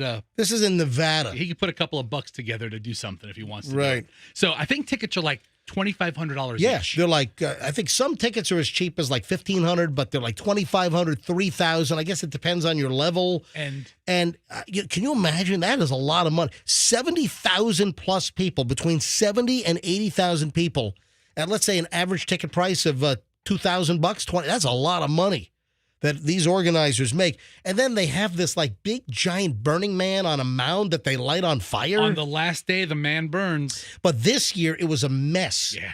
And there were tons of rains and flooding, and they got stuck. They had a shelter in place. Because you're on the dirt. You're on the dirt of the desert, and it doesn't see rain that often. It's a dried out like salt flat, or it's a dried out lake bed. That's the terminology. It's a dried out lake bed where all these folks go in August every single year. And again, you have a lot of like Hollywood types that will, preach about global warming and climate change, and then they're flying their little private jets, to Las Vegas to then take a huge SUV convoy to. It's just a lot of elitist, pretentious folks. I'm sorry, go to this event. I have no desire to go to Burning Man. I think a lot of Delta Bravos go to this thing. Chris Rock was there. Yeah, and Diplo, and they escaped together, basically. They apparently were able to jump into some 4x4 pickup truck bed and get out because most of the cars were like stuck in mud, and there's like a couple of like dirt roads to get out of this thing. It's like one road in, one road out. It's a mess in some backwood desert county that's not prepared for this. Why do they do it? It sounds terrible. You know what? It started years ago and then became like this thing to do, and it's just attracted tons of people. But what Chris Rock said was that it was a disgusting mess because the porta potty vacuum suck out trucks couldn't even get in to clean the porta potties. So you had 70,000 to 80,000 people pooping in porta potties that couldn't be emptied for days. Can you imagine this? One of the things about Burning Man in the past is they have 24-hour bathroom service. So the bathrooms are always presentable, but the Couldn't get in? trucks got stuck in the mud. Oh, yeah. It was a mess. No, my buddy John goes every year. And the inside of those porta potties look like mud, apparently. The thing is, it's filthy because the mud's on you, and then it's a mess. I wrote And then there were rumors going on. So everyone's stuck there. 70,000 to 80,000 people couldn't move. Then there were rumors that Ebola had broken out. Seriously, somebody started a rumor that there was an Ebola breakout. And then there was another rumor that no food was able to be brought in, and that there were reports of cannibalism. It was like, what? There are no supplies there. Everything is brought in. There's no water. There's no electric. Nothing. It's just a party in the desert. And this year got bombed out with rain. And Chris Rock said that the toilets couldn't be emptied. It was a disgusting mess. Toilets were disgusting. I like duty everywhere. Man, I want to burn myself. I go down and make duty, not to stand in it. That's all I got. Then a 32-year-old man died, apparently of drugs, but they couldn't get rescue in there because of the conditions. All right, cancel this thing. And because people said that they were walking in the mud and it was causing chemical burns on their feet or something. I mean, just all kinds of crap. It's a very acidic dirt. I saw people walking around with bags on their feet, everybody. One of the tips about going to Burning Man is don't walk barefooted because the dirt is... What the hell? It has like a sulfur in it or something. But like tens and tens of thousands of people were stranded. And I think the exodus finally has occurred. Is everybody out of there? Is it done? So has everyone made the escape from Burning Man? Oh, I can't wait to get back for next year. Yay. So my buddy's gone like 10 years in a row. And I think it was canceled COVID year. Did they go this year? Yeah. So I saw him 3 weeks ago. Right. And I wrote him on Monday. I said, hey, man, I saw all this mess. Can we call him now? He's still in Nevada. But he texted me last night. Please say Nevada. I'll say Nevada. He texted me yesterday at 6 o'clock, and he goes, we're just making our way out. It was interesting, but we're safe. And who is this? Do I know them? You don't know him. He's an old buddy of mine. I went to college with him. But what does he do for a living? He's some Hollywood elitist? Nah. Is he a Delta Bravo? No, he's super cool. He's all right. He's but because the place is 99% Delta Bravos. Yeah. But he worked. He's a lawyer now. But he. He's a lawyer. Yeah, I see. He got me out of a jam or two. Yeah. Then they were told you got to conserve water. You got to conserve food. Ration everything. Oh yeah, what a mess. Yeah, that sounds like an exciting time. Yeah, I want to wrap up the summer with overflowing porta potties with 70,000 people. That's what that really turns me on. Is it me or do these festivals never really go well? Yeah, no, it's gone well for 16, 20 years. Man. The Burning Man Festival, the Black Rock City on the playa out in the middle of the desert. Oh, you're a big festival guy, are you? I would go to this. You would go to Burning Man? On a non-raining year. You get stuck in the mud. My feet would get stuck in the mud. I'd be stuck there. They'd just leave my carcass for the vultures to come and get. But I'd be the guy that died. But listen, you got a lot of stuff stored up. You could survive out there for a while. Dude, I'd be the first guy they'd eat. They'd eat you, yeah, exactly. That's feed about 25 people. Harpoon that guy. I would never peg you as a music festival guy. It doesn't know anything about music. It's not music as much as it is, people psychedelic mushrooms. Oh, okay. Bob Barker, come on down. You saw that the cause of death for Bob Barker has been revealed. Yeah, he was 1,000. Yeah. Do we need causes of death for people who are 99 years old? You know what? I had this conversation with my wife because we were watching, one of the national news shows last night. And I was like, they were teasing, and the cause of death for Bob Barker has been revealed. And I said something like, yeah, he was 99 years old. But then, I looked it up quickly because I had not been to TMZ, and that's where I ultimately saw it. So Bob Barker died of Alzheimer's. Mm-hmm. And, my wife, Michelle, as we're watching TV, she brought up, you know what? We did not see Bob Barker for a long time. He retired, and he kind of disappeared. When's the last time we had heard about Bob? It's been like 5, 6, 7. It's been a long time. He retired from The Price is Right a long time ago. And he was visible a little bit. You know, stories would pop up, Bob Barker's, but then he completely disappeared. And now it makes sense that he must have been suffering from dementia or Alzheimer's for quite some time. But Bob Barker's cause of death was revealed, and apparently he did have Alzheimer's. So the last time I saw the Bab was April of 2015. He walked out on April Fool's Day on the show, and he started the show. When was this? This was in 2015. So you missed this. Like a week ago, CBS did a fantastic tribute, homage show at 8 o'clock on Bob Barker. It was an hour-long special. Right. And Bob Barker, and Drew Carey hosted it, obviously, but he talked about Bob's life in the show and how it affected. But he retired in 2008 or something. Right. But he came back to the show a couple of times. The last time was on April Fools of 2015. And thinking back, that was the last time I saw him. All right, here we go. But look at that. That's not Drew Carey. 91-year-old Bob Barker reclaiming his hosting duties for a part of Wednesday's show. Oh, wow. Barker spent 35 years welcoming the contestants. So that was 2015, you say? Yeah, and that was the last time I remember seeing Bob Barker in the media or doing anything social. And he took a contestant on the stage, and they played some pricing game. Yeah, he was. That's what they do with they played some pricing game. Yeah. You want to know what you won? Kind of what they do with the Price is Right. Do you want to know what the big prize was? A new car! Anyway, so there you go. Bob Barker died of Alzheimer's. Moving along. Oh, can I interject something before you move along? Well, 7:47. I'm running late. Yeah, well, I know we don't doesn't like to move backwards on this show, but the number of texts I receive, I think in excess of 15 text messages saying that you were correct, MJ. Fort Leavenworth is a military prison. So there's a fort in Leavenworth. Yes. It's a U.S. penitentiary, Leavenworth, and there's a Fort Leavenworth. There's both. Gotcha. Just when this many people are making correction, I have to bring it up. Yes, Andrew. I did have a call from an advocate who's a military advocate. Do you mean a JAG? Both. Nope, just an advocate for the military. Go Army! Judge advocate. Go Navy.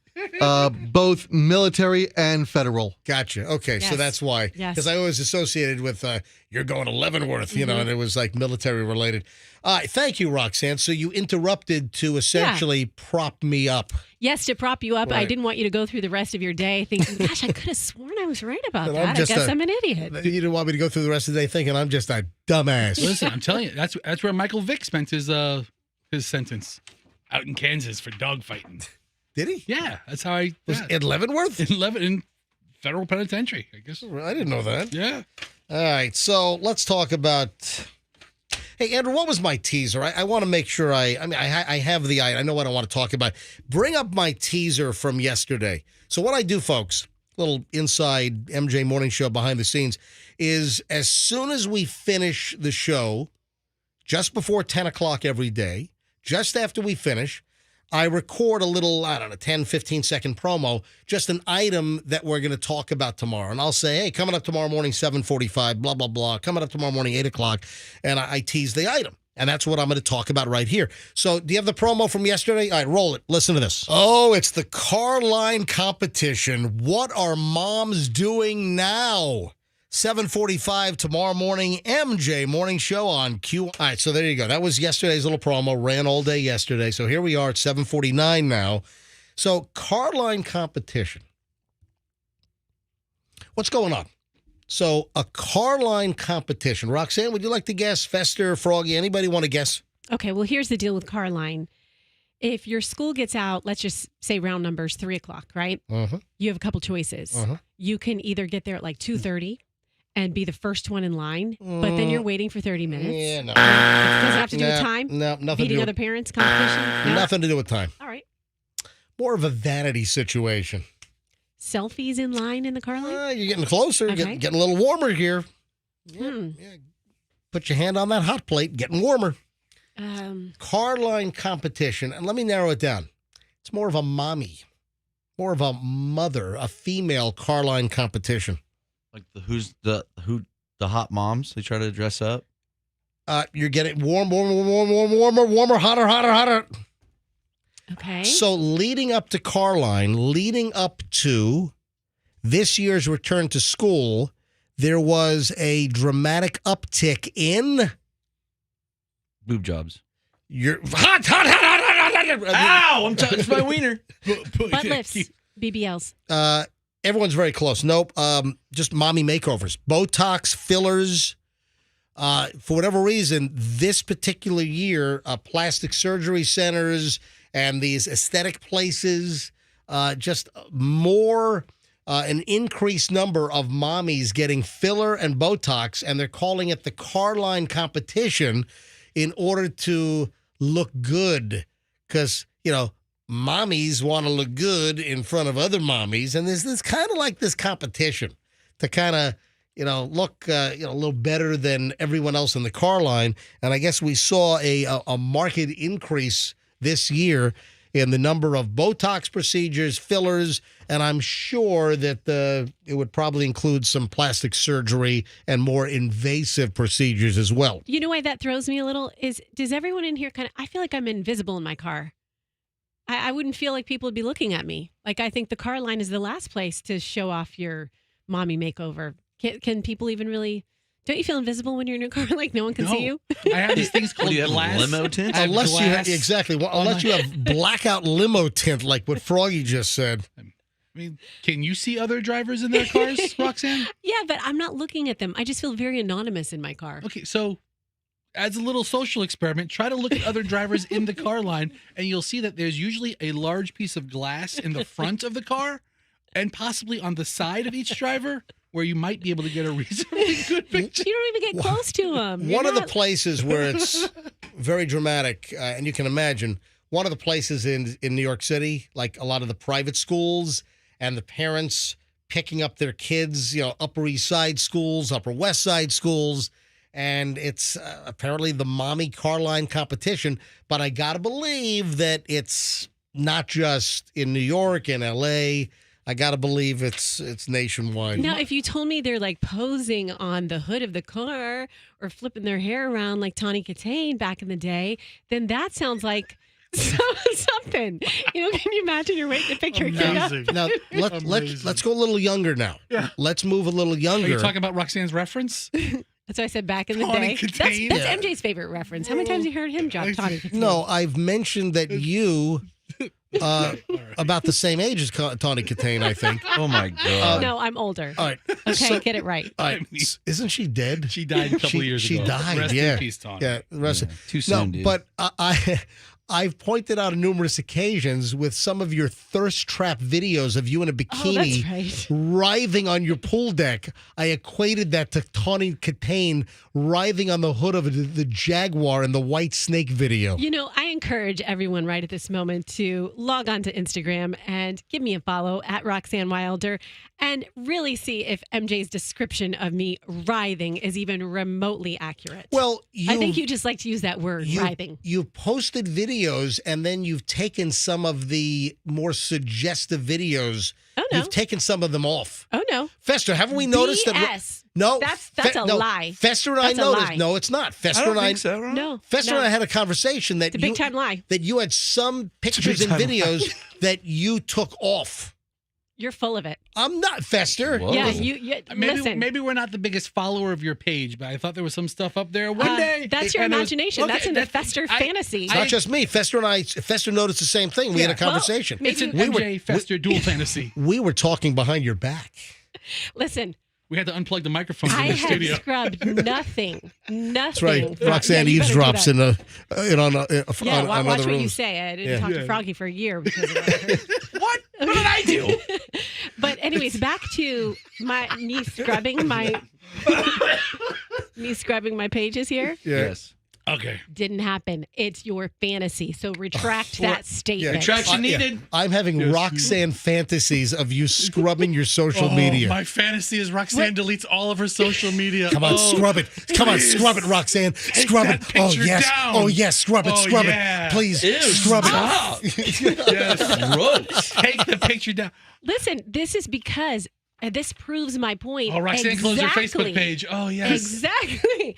Because you think I've scrubbed it. You think I've removed stuff because you've made such a big deal about it. And then you go back to look at it and realize, oh, wow, it's just a woman enjoying the summer with her family, with her kids. In a thong. There are no thongs. No thongs. Thongs? Thongs. No All thongs right. on my IG. So apparently Roxanne has all of her oddly graphic. You call them odd. I call them fun in the sun. I said oddly graphic and flattering pictures. All right, moving along. So at Roxanne Wilder, give her a follow. All right. So moving. Can I move along now? Is it safe to talk? Holy crap. Thank you. Well, if you're going to have a big fat laugh come out of your mouth, no. After Carline competition, let me just move a little younger because the whole Barbie movie thing is really jacking up the number of women in their 20s going to get Botox. I think we had a mention of this shortly after the movie opened, but I was looking at a new reporting here, and it's viral, and it is increasing. They're calling it Barbie Botox. And again, the number of women, even in their early 20s and mid-20s, that are going to get Botox. But doctors are like cautioning these women, like, you don't need it. But the viral Barbie Botox situation, this rush for Botox, trying to replicate the looks of Margot Robbie as Barbie in the summer blockbuster, is, causing these, young women that don't need Botox to go get Botox. And some doctors are scrupulous. Some are saying, no, we're not going to do Botox on you because you don't need it. But then there are some places that are saying, yeah, we'll take your money. So throw your money at us. I don't know what the name of the place was, but I heard a commercial for this cosmetology Botox place that redid their whole lobby as a Barbie theme. Are you serious? And in the commercials, come to our Barbie themed reception area or a Barbie themed party that we're having so they're really trying to use this movie to get people injected. So Barbie Botox, that's a thing. Hey, I saw Billions yesterday, the latest episode. Does anyone watch Billions? No. What does that run on? Is that Showtime? Is that Showtime? Yeah. So I just have it recorded, and I have Showtime on demand, and I've got HBO Max, etc. So is that the one with the redheaded guy and Paul Giamatti? Yeah. Never seen it. So Billions has that redheaded actor guy, and he what was that series he was in where he played the terrorist villain dude? What was that years ago? Remember that? Yeah. I don't know, but the redhead really worked for that role. I forgot. Anyway, so he played this Axelrod character, this billionaire financier, this ruthless dude, and then he left the series, but then thank you. His name is... He left the series, the redheaded guy? No, he left the series, and then they've brought him back for a couple of episodes, because I believe it's the series finale this season. I think they're done with it this season. So they brought him back for a couple episodes. So I'm watching Billions, and I'm sure there are plenty of people that watch Billions. And this episode ran on Sunday night, but we were in we were just coming back from from Fort Lauderdale, seeing my parents. So I didn't watch Billions until yesterday afternoon.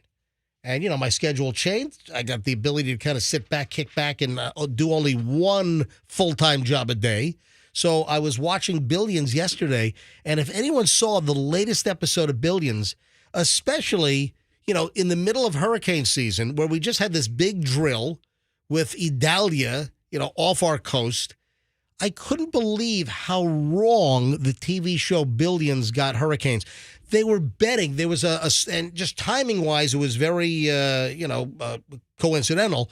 There was a big hurricane brewing, and on their trading floor, they were taking bets. Oh, it's going to be a Cat 5. $10,000, it turns to a Cat 5. Oh, $10,000, it's going to be named, it was an R. Oh, it's going to be named Rosalie, and they were betting on the different names. It's like, how wrong could you get this? The names of all of the tropical storms and hurricanes, that list is out well before the hurricane season even begins. And then they got something wrong as far as the categories go. It was just, I mean, come on. It's not difficult to get a couple of hurricane items correct when you're writing a script. You think those LA guys could write a real hurricane script? Come on. Listen, they had so many things wrong as they were betting on a hurricane or a tropical system on the TV show. I'm like, how the hell? I mean, just 4 minutes of intern research. You could have written the script that would have been accurate. So they have hurricane names out 5 years. Oh, my God. I can tell you what the names are in 2028. Alex, Bonnie, Colin, Danielle, Earl, Farah, Gaston, Hermine. Gaston? Idris, Julia, Carl, Lisa, Martin, Nicole, Owen, Paula, Richard, Sherry, Tobias. Oh, he sounds dangerous. Virginie, Walter. That's 2028 hurricane season names. Already 5 years from now. I just couldn't believe how badly Billions got it. On to Generation Z and dating. What time is it? 8 o'clock? 8:01. Hey, folks, welcome. I want to welcome all my new followers, my 62 new followers. What? Thank you. That's not fair. You just got, hold on. At Roxanne Wilder on Instagram? You just got 62. You know what? Unless my math is off, but I believe, I got quite, my quite a new gosh. slew. Thank you. I am 100 away from hitting 14,000. Oh, God, here we go. The 100 away challenge. Oh, geez, Froggy. Come on, guys. Jump on and follow me. Let's get to 14,000. Are you going to mock me? Come here. You were just promoting go to my Instagram to look at a picture you took of an airplane graph. A picture of a screenshot that you took of another app on your Instagram. Hey, Conair flew over my house yesterday. Who gives a turkey? Froggy still makes a good-ass point. Check out my Instagram. You never know what you'll find, like screenshots I take of flight tracking Certified apps. Fester Schnitt. Wait, what's yours? I change it to Fester Sucks because There I you hate go. Instagram. More factual. No, I'm 100 away from hitting 14,000 followers. Truth. Okay, let's have a race. I'll race you. So you race to 14,000. Yeah. I'll race to 9,000. Oh, are you almost at 9,000? Really? I don't even have 2. This is... All right, there's got to be 100 people right now I knew it. that are listening I knew it. that don't follow me on There's Instagram. 100 people shutting the radio off right now if we can talk about this, man. I mean, I love you, but okay, we I've get never it. seen anybody scratch and claw to get so little Listen, followers. I'm tired of looking at 13. I want to get to 14,000, all right? You know, the secret to do it, MJ, is you have to tag people who have millions of followers and try to get a repost or something like Retweet that, or or get read, included yeah. in that. That's how, you have to actively comment on big celebrity stuff so other people see your comments and then Comment on Logan Paul and stuff. then find you. But There's a way. I don't give a flying crap about Logan Paul. But you give a flying crap about followers, and he has umpteen billy zillion All right, of so them. I will not talk about this right now. I will not say that I'm about 100 away from getting to 14,000. Because I don't want you to do that right now. Right. No, No. that'd be insane. All right, if you're listening and you don't follow me, get me to 14,000. Let's go. Well, don't talk about it right now. Certified MJ Radio. If you don't follow me, I'm almost at 14,000. Come on, get me there. Don't make God. me You know don't what? make me look Unfollow him. Don't make me look like a putz. Oh, I got news for you. You're a little late to that train. I'm all putzed up good over here. Is that it's it? a race. It's a race. It's a race. Roxanne Wilder at Roxanne Wilder on God. IG. Get me to 9,000. You guys are Pretty panhandling. Please. Pretty please. Make me beat MJ to 9,000 and before he gets to his 14. So follow Roxanne. We're soliciting. It's been arrested for soliciting. Roxanne, you're Roxanne Wilder on Instagram, Yes. and I am certified MJ Radio, and I'm so close to 14,000. Come on, He can almost taste it, people. I like to get mine genuinely. certified MJ Radio. Listen, I'm getting them genuinely. I'm not buy. A lot of folks buy these stupid followers. You can look at I don't do people's that. accounts and see how many they bought. Yeah. All right, so certified MJ Radio. Give me a follow. And Roxanne is Roxanne Wilder, and she's packed up with bikini shots. So You be the judge. Yeah. I got a wiener shot on mine, Froggy MJ Radio. you've said wiener now 3 times in 15 minutes. I'm going to You're a squeeze in. grown man. I'm going You're- to squeeze in 3 more. You're grown. You're 40-something years old. 43. Whatever. Wish you could All right, so Jen's. We did it. We did it. We did Oh it. my God, I can't take it. You did it? I got to 9,000. Thank you. Thank you. I'm not there. Oh, Roxanne Wilder, 9,000. Well, wait a minute. How far away were you? I did have a bit of a lead because you had 100 to go and I had 53 to go. Yeah. She's kicking your ass. She man. is. I don't think anyone just followed me. I mean, I think I got unfollowed. do you want to see screenshots of MJ and flight tracking apps, or do you want to see Roxanne in a bathing suit? I mean, it's really a tough call. No, I think my Instagram is pretty interesting. It's entertaining. Yes. Yeah, you got a lot of shots of those purple yams. Well, hey, Not yams. going through my parents' expired pantry over the weekend, man. The best part of that is your mom in the background. Oh, yeah. Todd, stop ragging us, Todd. Exactly.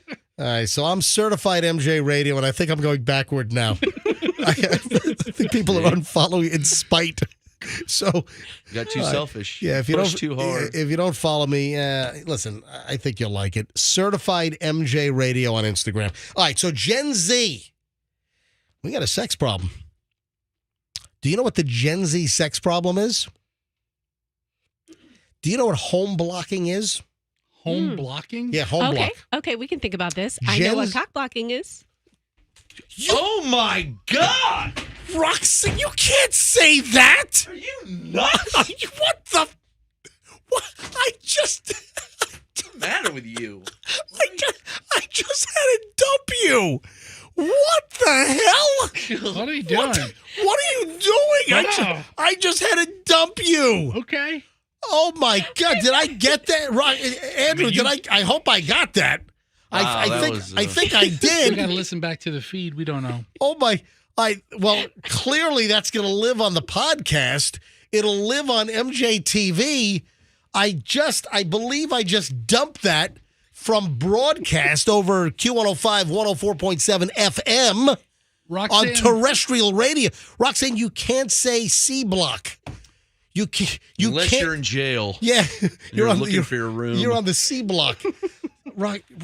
Roxanne was talking about the practice on farms of actually smacking roosters. Yeah, seriously, I thought that was like more of a mainstream phrase. No, you can't. That's one of the FCC's 7 dirty words. You can't say the C word. Wow.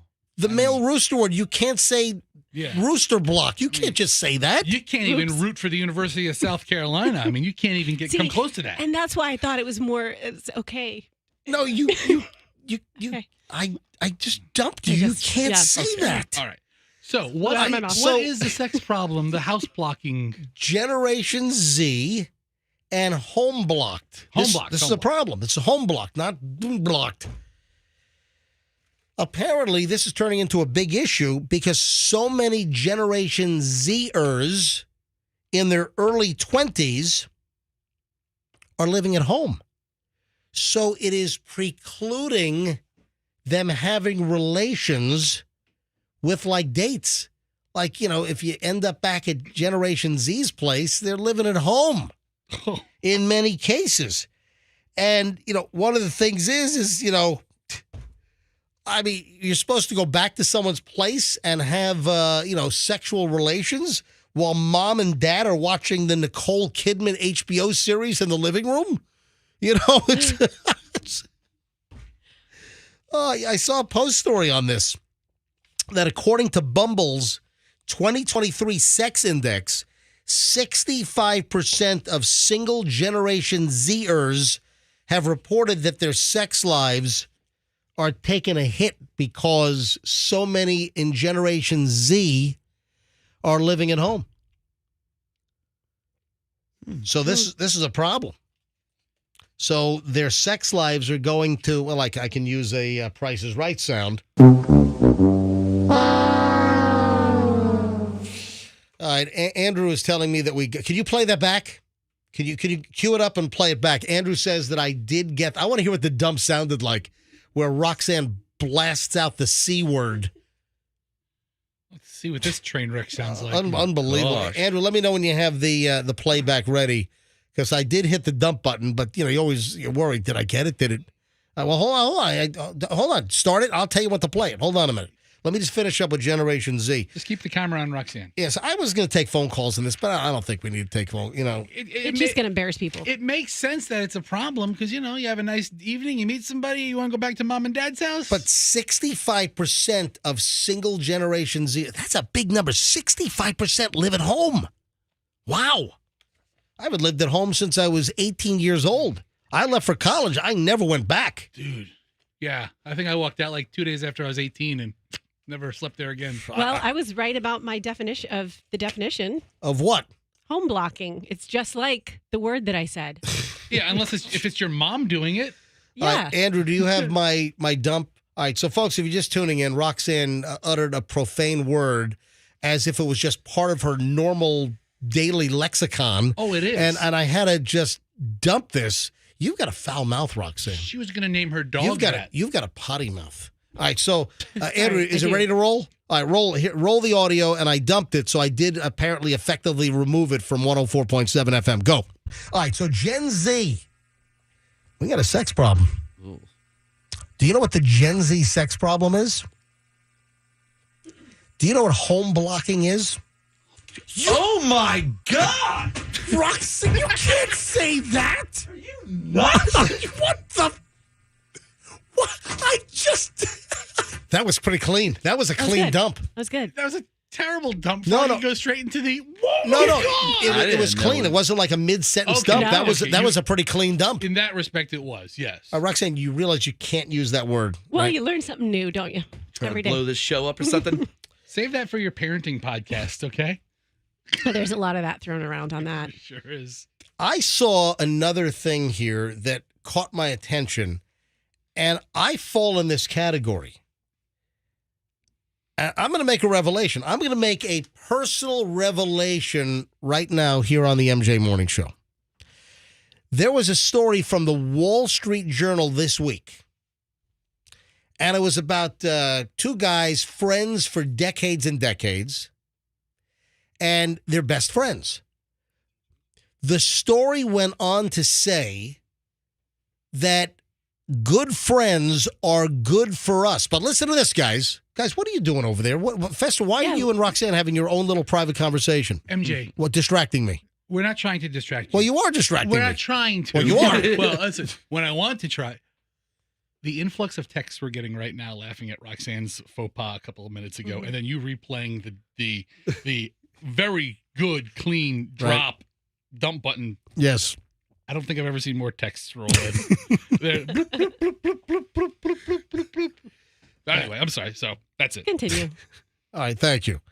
Yeah, because you can call us or text us. It's the same number, 800-990-1047. 800-990-1047. So I saw this story, Wall Street Journal, earlier this week, and this is forcing me to make a confession because I fall in this category. So it's about two friends. They've been lifelong friends, decades and decades, blah, blah, blah, and they've kind of figured out the whole good friends are good for you. That's what the story's about. But listen to this. 4 in 10 Americans say they do not have a best friend. Ooh. Aww. And what a loser. I'm in that category. What? Yeah, I don't have a best friend. Oh. I have a bunch of best friends. I have friends. You don't have a friend you've been with friends since like you were a kid? I've had best friends, growing up. So in school and middle school and in high school, I had best friends. However, as an adult, you know what? I do not have a best friend. Okay. I've got good friends. But I don't think I have anybody that I classify as a best friend. So I'm of the 40% here. 4 in 10 Americans say they don't have a best friend. Oh, man, that's tough. So should I feel bad for myself? Should I shed a tear? I mean, an MJ pity party would be appropriate right now, you friendless bastard. Froggy, you have a best friend. Like Lou is your best friend, right? I have a couple best friends. I have John, I have Lou, I have Brian, I have a bunch. Froggy has a whole clique of guys that he's been palling around with since high school. I know. Yeah. Remember, Big Lou's like you. He's on meds too. So Big Lou's one of your friends. My buddy Matt is a best friend. Best friend. All right, so Fester. I've got a bunch. Fester, do you have any best friends? That one guy you just went to see is probably one of your best friends. I have a... Answer my... Yeah, you're like going at the suspended animation So over here. Do you have best friends? I have one best friend. Yes. What is your best friend's name? Frank. Really? Yeah. Frank lives in South Carolina. We've never heard about Frank. Well, we could play a drop for him too. Frank's red hot. Now Big Lou has a drop and Frank has a drop. Wow, Lou has a drop and Frank has a drop. Frank just had his 50th birthday. I flew up to see him. Does he put that bleep on everything? Yeah, I have that drop here somewhere, but I can't find it. Set you up like 4 times. Yeah. I know. Dude, I can't find it. Where's the Frank's Red Hot? Let's play Frank. I mean, Frank has a drop now too. Hey, That's not it. No, that's not it. I got all these. That's not it. These are all sound effects from TV. That's Dave Legaretta's laugh. That's not Frank. Did Dave Legaretta get a new job after they terminated him at iHeart? I hope so. Dave Legaretta. We love him. He's the best. No, I can't find my Frank's Red Hot. No. It's not a tumor. I got tons of sound effects here, but I can't find what I'm looking for. No. That's not what we're looking for. I'm glad you played that because she's my best friend. Do you have these alphabetical like Doug, Denise? Because you're getting to Frank if that's the case. Yeah, I don't know. Yeah, my best friend's Frank. We went to high school together. We've been thick as thieves ever since. So, Roxanne, do you have a best friend? Denise, Kettle. Stop. Okay, yes. My sister is my best friend, but I guess this doesn't count. Other than a relative, okay, so do you not have a Ange. best friend? Yes, I do. Well, my best. She had a friend that recently passed. She was very. Oh, that's yeah, right. And I talked to her every single day when I got in the car about you guys. And but anyways, yes, I do. Melissa, Hannah, Aubrey. Those are real names. Can't find my. I like it rough. We don't need more Roxanne clips, unless you want to play the one she just got dropped for. Yeah. I guess we can pull that off the podcast. No, but seriously, I mean, listen, don't shed a tear for me. Don't feel bad. I do not have a best friend. So I don't think I've had. You know what? As an adult. So a listener called in, didn't want to go on the air, and wanted to know, is Michelle my best friend? Yeah, listen. Wives don't count. Yeah, well, that's no. That's what I was going to ask you about. But relatives don't count. So Michelle would technically be my best friend, but this is outside of a spouse. Yeah, so this is exclusive of that. Yeah, don't give me that marry your best friend crap, because if that was the case, Allison would watch a lot more football. Yeah, so who do you, I mean, I'm being serious about this. Who do you bounce things off of if you are having an issue with Michelle? I don't. And because I know exactly who Doug goes to complain about me. Who does Dig Doug go to complain about his you? His best friend. Hey, Doug, you know Derek A-Rod. Jeter? Doug, I have the whole that's right. Oh, that's right. Dig Doug's best friend is Derek Jeter because they grew up in Kalamazoo or whatever together since they were childhood friends. So Doug's best friend is Derek Jeter, correct? Yeah, so he probably knows all my bad behavior, but then his sisters, I know he goes to his sisters a lot. That's my guess. So who do you have anyone that you talk to? No, I don't. And it's not that you ever have any reason to be mad at Michelle. I keep it all bottled up, and that's why I have mental problems. Poor guy. That's what real men do. But that's what friends are for, because you can go to your friend and you can be like, hey, I'm mad at my spouse, blah, blah, blah. And they can be like, you know what? You guys are stuck together. This is what you need to do. BJ was his best friend, right? Cool. Oh, yeah. BJ was your best BJ friend. your best friend? Listen, I was very close with BJ when we did the MJ and BJ morning show, but I would never call BJ my best friend. I do not have a best friend. I'm apparently in the 60%. I'm one of 4 in 10 Americans. It's 40%. I'm one of 4 in 10 Americans that do not have a best friend. Okay. So, and listen. Do you want one? A better question would be, does anybody want MJ as their best friend? I mean, I'll tell you right now, MJ is my best frenemy. And like, for instance, I thought I was. From a gender standpoint, from a gender standpoint, like men, do you need to have a male best friend? Like if you're married, you can't have a female best friend. That would be very dangerous, right? So you can't have a female best friend if you're a guy. So a guy has to have a male best friend, and a female has to have a female best friend. Okay, you're getting the best friend vibe. That's a good place to start. But I guess with, like, let's say if you're gay, like a gay guy, I think it's probably more acceptable for a gay guy to have a female best friend, right? Because there's not like a sexual tension there or whatever. You know, I think friendship, there don't have to be a lot of rules. All right, there was something that we got sidetracked on. Moving along. It is 8:19 at the MJ Morning Show. And folks, I think we've displayed and demonstrated that you never know what the hell's going to happen on this show. And I just ask your help in MJ3 a day. We are trying to grow the MJ audience even bigger than it already is. So we ask very little of you. We give, we provide entertainment every day. Occasionally, I ask for a very small favor, and that is please tell 3 people today that you listen to the MJ Morning Show on Q105. Hey, bring up some of the crap you hear on the show and say, hey, you listen to another radio show. Hey, you ought to give MJ and Fester and Roxanne and Froggy a listen. Give the MJ Morning Show a listen, because there are people, believe it or not, that listen to other inferior morning radio programs. So if you could help us jam up the audience even more and tell 3 people today that you listen to the MJ Morning Show on Q105, 104.7 FM.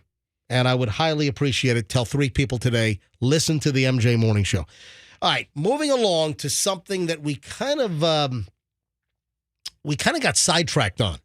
And rightfully so, and the conditions caused this, but we never really got back to a follow-up on Roxanne. Mm-hmm. Do you have any idea what I just said, or were you just embedded in your texts over there? Both. So what did I just say? We never got a follow-up on something, Yeah. Roxanne. That's exactly what he said. Wow. And you've been pushing this. You're like, we never got to this. We never got to this. Yeah, I know what it is. What is it? It's the Mark Wahlberg meet and greet. That is correct. So much so, I've been pushing it, Yeah. and every night I send you text, hey, is now the day to talk about it? We never got back around to Mark Wahlberg at Lucan's Liquors in South Tampa because it happened on a Saturday, and then we all went into, freaking hurricane mode, Sunday into Monday. Then, we were on the air Monday, and we had this thing, potentially coming at us. And then, of course, Tuesday. So all last week was kind of a blur, as we were getting ready for this Idalia, the brush by, the aftermath. So last week was just, kind of a mess. And we never got to the Mark Wahlberg follow-up at Lucan's. So, you know what? I think I'm going to call Chris Jallo, one of the, Lucan's principals, and, kind of get a, behind-the-scenes Lucan's take on the Mark Wahlberg event. But I heard estimates of 3,000 people there. I believe it. It was absolutely packed. It was crazy to try and park. And so when Andrew and I came in, we were on this one side, and we got to be actually the first people who met Mark, the first meet and greet. So we really appreciate that. But during that time that we were waiting for Mark, Guess who arranged that for you? how many times did I thank you for that? No, That didn't go unnoticed. it wasn't me. It was Chris Jallo, from Lucan's that arranged that. Absolutely. What do you think? You think I was going to say, thank me and praise me? I did. I kind of did. And bow to me? I mean, Chris did arrange it through MJ. Yeah. Everything else gets But it's funny you say that, because that was really part of the fun experience too, is getting to meet Chris and his family. They're wonderful, wonderful people. Well, so there was some stand around before and wait for Mark to get there. Listen, Lucan's is a long-time family-operated business, with all their locations for Lucan's Liquors and fine wines in the Tampa Bay area.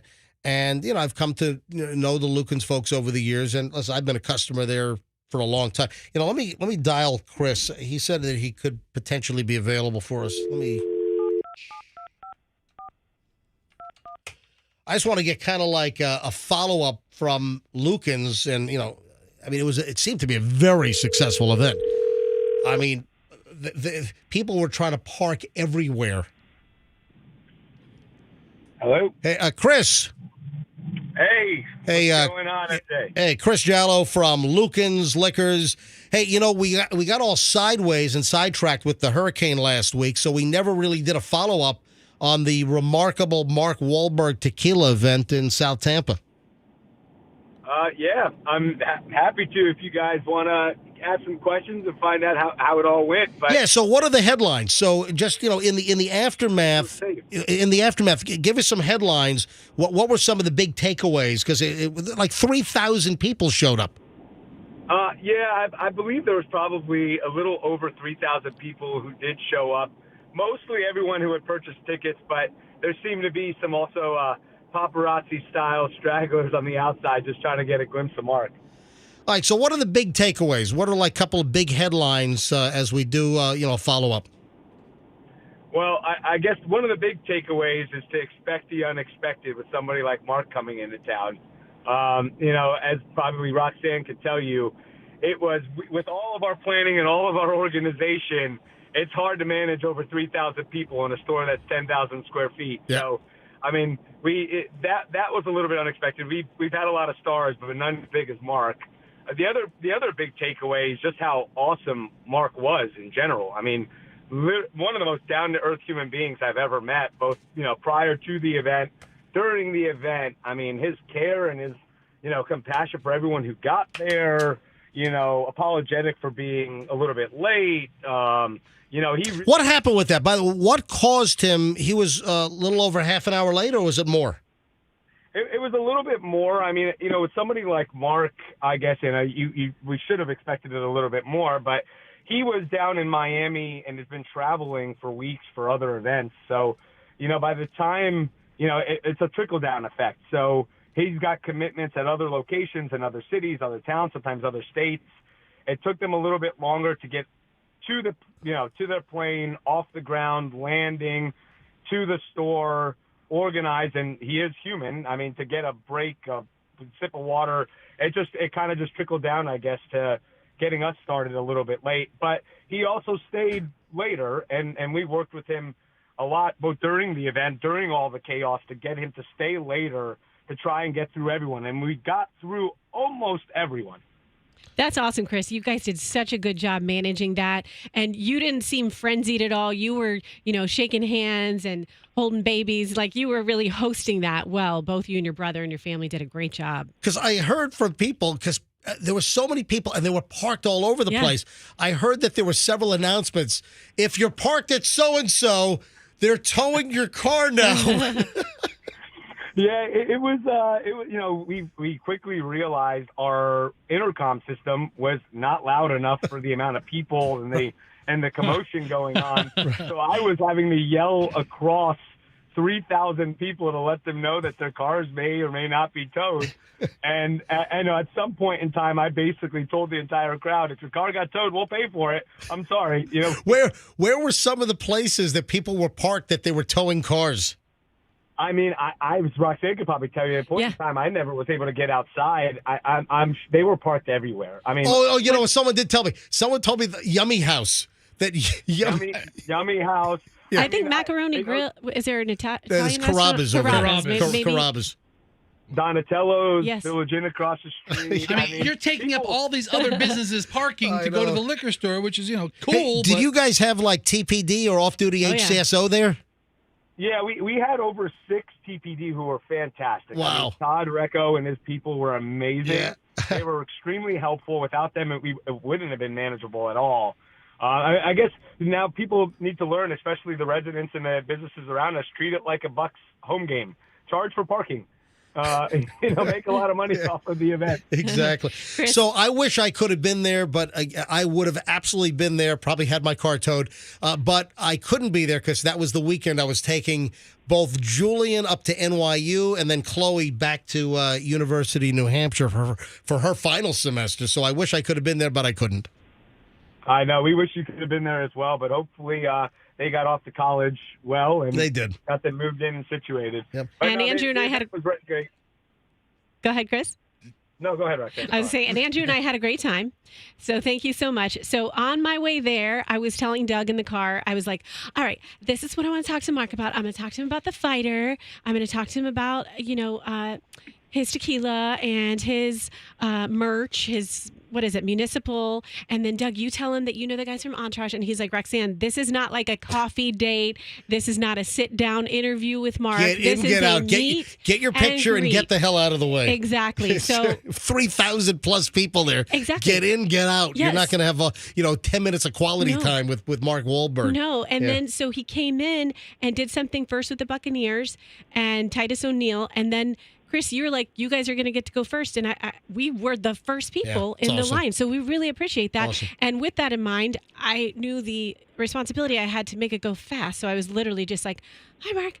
Remember I interviewed you in New York for the fighter? And did that you was remember? Hold on. You think actually he remembers that? You actually said, hey, Mark, do you remember I had interviewed in New York in 2015 or whatever? I didn't say, do you remember? That's what you just said, though. Well, what I said was, if you want the exact phrasing, Please. I said, hi, Mark. Great to see you. I interviewed you in New York when you did the fighter.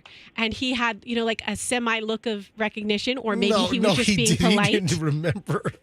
He's only done a couple of those junkets, right? Well, Yeah. he was probably being polite. Well, Roxanne, you know what? It was memorable because I will tell you guys, I did go with Mark to a reception dinner later that night, and we were the largest event that ever got held for Mark. Mark said it was the best event he's ever been to for his tequila brand to date. Loved the people that went. I mean, he said it was the best group. And said that there's this woman that was there early. She was one of the first ones I met. And you know what? I think she interviewed me for the movie The Fighter. I haven't. Okay, continue, Chris. Get me her I'm number. joking. No, I have to. I mean, it was a great event to the extent that, I mean, honestly, there's no guarantees, and we are still working on it with his team. But we are going to try because, I mean, we could have gone through 10,000 people if we had another hour. But we are trying to work with Mark's team and Mark to potentially come back and do another event at another location to give everyone who didn't get a chance to maybe meet him the first time around and people who were there before, Roxanne, to meet him again, maybe have some more time with him to ask him the questions she wanted to. And maybe this time around, MJ, you could be there for it. Oh, no, that place will. You want to get 50,000 people to show up? MJ can't be there. MJ can't show up. I love it. Hey, we can find MJ a best friend. Yes, for sure. Okay, Chris, we went to the same high school. Did you know that? I did. I think you told me there. It was a lot of commotion, and I don't remember all the conversations I had, but it was we are both Eagles. East-like Eagles. Yes, East-like Eagles. So as we're talking right now, a lot of people are hitting on the text line. Say hi to Chris. Oh, I know his family. Oh, I know this family member. Right. Someone said I went to elementary school, so that's what made me think of it. You can call him later. Chris, great to have you on, buddy. Thanks for the recap, and I'm glad we could be part of that event with Mark Wahlberg. And thanks for inviting the MJ Morning Show in. We do appreciate it. No, absolutely, anytime. And we have we're working on some really cool other A-list events. So, I mean, your listeners, you guys, your listeners will be the first to know. If we get another event like a Mark Wahlberg style event, it's hard to match Mark type of an event, but we are working on it. I can't disclose who they are, but, I mean, it's some pretty big names in the industry. All right, but you'll give us dibs first to know? Absolutely. You know what? We'll announce it on the MJ Morning Show. How about that? I have a meeting with Channing Tatum later. I think he has a tequila. Maybe I can have him come through for a couple minutes. Come by. Apparently, he went to high school with Froggy. Hey, Chris, great to have you on, buddy. Chris from Lucan's Liquors and Fine Wines. I'll see you soon, Chris. All right, great. Thanks, everybody. Maybe let's go to dinner soon or something. Whenever you want, just let me know. All right, buddy. Have a good one. Someone's fishing for a best friend, it sounds like. He's just fishing for a deal on booze. I got to tell you something else. Yeah. Just to wrap that up. So even though I had a very limited amount of time, then Doug took our picture. He didn't get a picture with him, but he took my picture with him. And as we were wrapping things up, then Doug was like, "Yeah, I hosted your Entourage guys down in the Bahamas," and Mark was like, "Oh, I bet, did they behave?" And we're like, "No, they didn't behave." And he's like, "Oh, I know Kevin Dillon didn't." So he was like super friendly. And there's like a little banter there. And then Andrew, I just want to give Andrew the opportunity to chime in with any observation. Yeah, what the hell did Andrew say to him? "Hey, Mark, I have a Disney season pass." Hi. Hey, let me show you my Disney pins. Hey, Mark, I saw a movie you were in. Andrew, don't take this abuse. Don't let him talk to you. Yeah, don't talk like that to him. So, what's the matter with you, Fester? Yeah, what is the Andrew, matter with you? Would you like to add the final word? I think Roxanne carried all of it. There's nothing I can add to it, really. Excellent. Thank you very much. Andrew was like, "Hey, did you know she interviewed you back for the Fighter?" Guess who just texted me? Fester? The man? Get out of here. He just texted me. Dude, I've been looking for him. I don't have his number. I've looked for him on social media. I can't find him.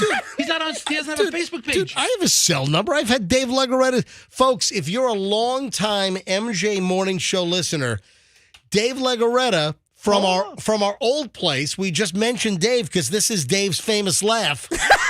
Oh my God, spontaneous make Dave laugh. And if you remember, exactly. Let's do it. Dave just texted me. He must be listening to the show. I'm in the middle of training. Maybe tomorrow, Thursday, I'll get in trouble today. Training? So he does have a job. Did you get a new job at Arby's or something? No. So Dave does have a new job.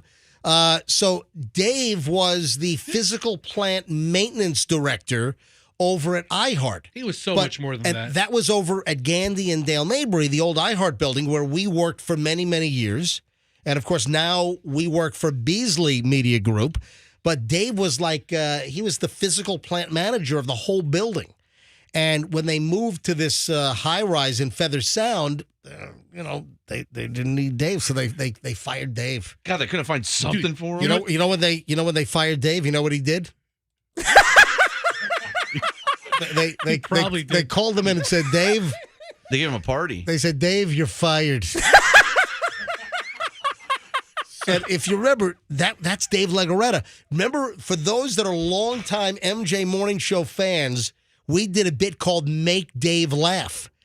And we would just say one word. Like, it had to be one word. One word, and you would try to make Dave laugh. And we try to come up with funny words like, I'd say like, spatula. Yeah. Spatula is always good, too. That's spatula. And then people would call up. We would do Make Dave Laugh. So people would call up. Get one word. One word, make Dave laugh. And then sometimes people would say a word and Dave's like, homunculus. Nothing. Oh, that's a funny word, homunculus. All right, listen, I need to have Dave's number. I'd love to get in touch with the guy. I So love the guy. Dave says that he can't. I texted him back because in the middle of us talking to Chris Jallo, my phone buzzes and I look at it and Dave sends me a picture of himself standing next to a TPD officer. He might have gotten a gig with the city of Tampa. Whoa. So, and I said, can we call you live? He says, I'm in the middle of training. Maybe tomorrow, Thursday, I'll get in trouble today. So, folks, I'm telling you right now, this week we're going to bring back Make Dave Legoretta Laugh. Oh, I love Dave. Oh, yeah. Because he's not exclusive to iHeart anymore because they fired him. When they parted ways with him, they gave him a watch. It was a Casio with a dead battery. It didn't even work. He's like, what? This watch doesn't work. This is great. Hey, Dave, if you're listening, great. He's obviously listening to us. You can finally admit he's been listening all this time. Yeah. He has been. Oh, listen. All right. The folks over there, they listen to us more than they listen to their own shows. The over market there. manager there listens to this morning show than he does. Very true. So it's 8:37 at the MJ Morning Show here on Q105. Rox, did you have something else? Because you keep raising your hand. Do you need to interject with something? Yeah, someone just asked me if Doug and I split up because I don't have my ring on on the text line. And the answer is no. So you guys are still together. Yeah. You've been married for all of what? When did you get married? 5 months? Almost 5 months. Yeah. And Doug. Not to be confused with. And Doug. Now, there is something that I want to bring in some kind of prickly current events here. Okay. I just don't hear the word. What are you chortling at? I mean, I just don't hear the word prickly in current events going back to back. Well, we don't do a lot of the political stuff on this show. Okay. But a big story hit yesterday, and I the minute I saw this, I thought of Doug. I thought of Dig Doug, Oh, boy. Roxanne's new husband. Yesterday. Is it about bald men? No. Okay. Yesterday, the Proud Boys bigwig got the longest January 6th sentence to date. Like what, 22 years? 22 years. So the Proud Boys leader, Enrique Tarrio, was sentenced yesterday to 22 years in prison for orchestrating the Capitol riot and a lot of his Proud Boys for what happened at the Capitol. Listen, I'm not getting into the politics of the matter here. I'm bringing this up for one reason and one reason only.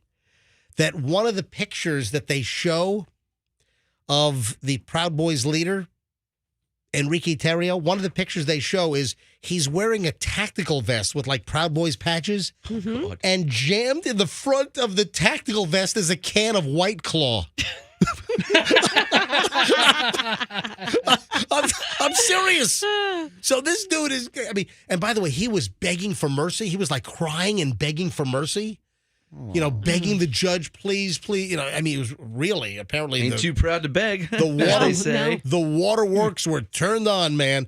But the reason why I'm bringing this up is the pictures that they're showing of him at certain events. Look at the Fester. That's the one you have. That's the one I found. The first picture Fester just brought up. I typed in Proud Boys and White Claw, and it's the first thing that popped up. Well, but sir, the photo in his tactical vest, he has a can of White Claw, and I'm like, first of all, What does White Claw think about this? In 2020, Spectator magazine wrote, "Why do Trump brothers love White Claw?" But it was just interesting. I didn't know. So that's in the headline. So that's why that picture came up. But a lot of the pictures in the coverage of the story have his white. I mean, does White Claw like this exposure? Probably not. But also White Claw. Isn't it more of a female drink? That's what I tell. Doug. Besides Doug, it's a lighter drink. But it's not a heavy beer or something like that. Dig Dug is apparently, I guess, it's in line with this Proud Boys guy because Dig Dug, all he drinks is White Claw. I mean, you guys, when we've had events at my house, we'll have the morning show over to the house. You guys have been over a couple of times, and like Doug will bring like a nice bottle of wine. I mean, you brought me some very nice bottles of wine, and apparently Doug doesn't drink them. He'd rather have a can of White Claw than a nice Napa Cab. No, everybody tells me. I don't know when this shift took place, but everyone's like, Roxanne, you lost your wine drinking partner. He is completely White Claw all the time, or tequila if it's like a vacation or something.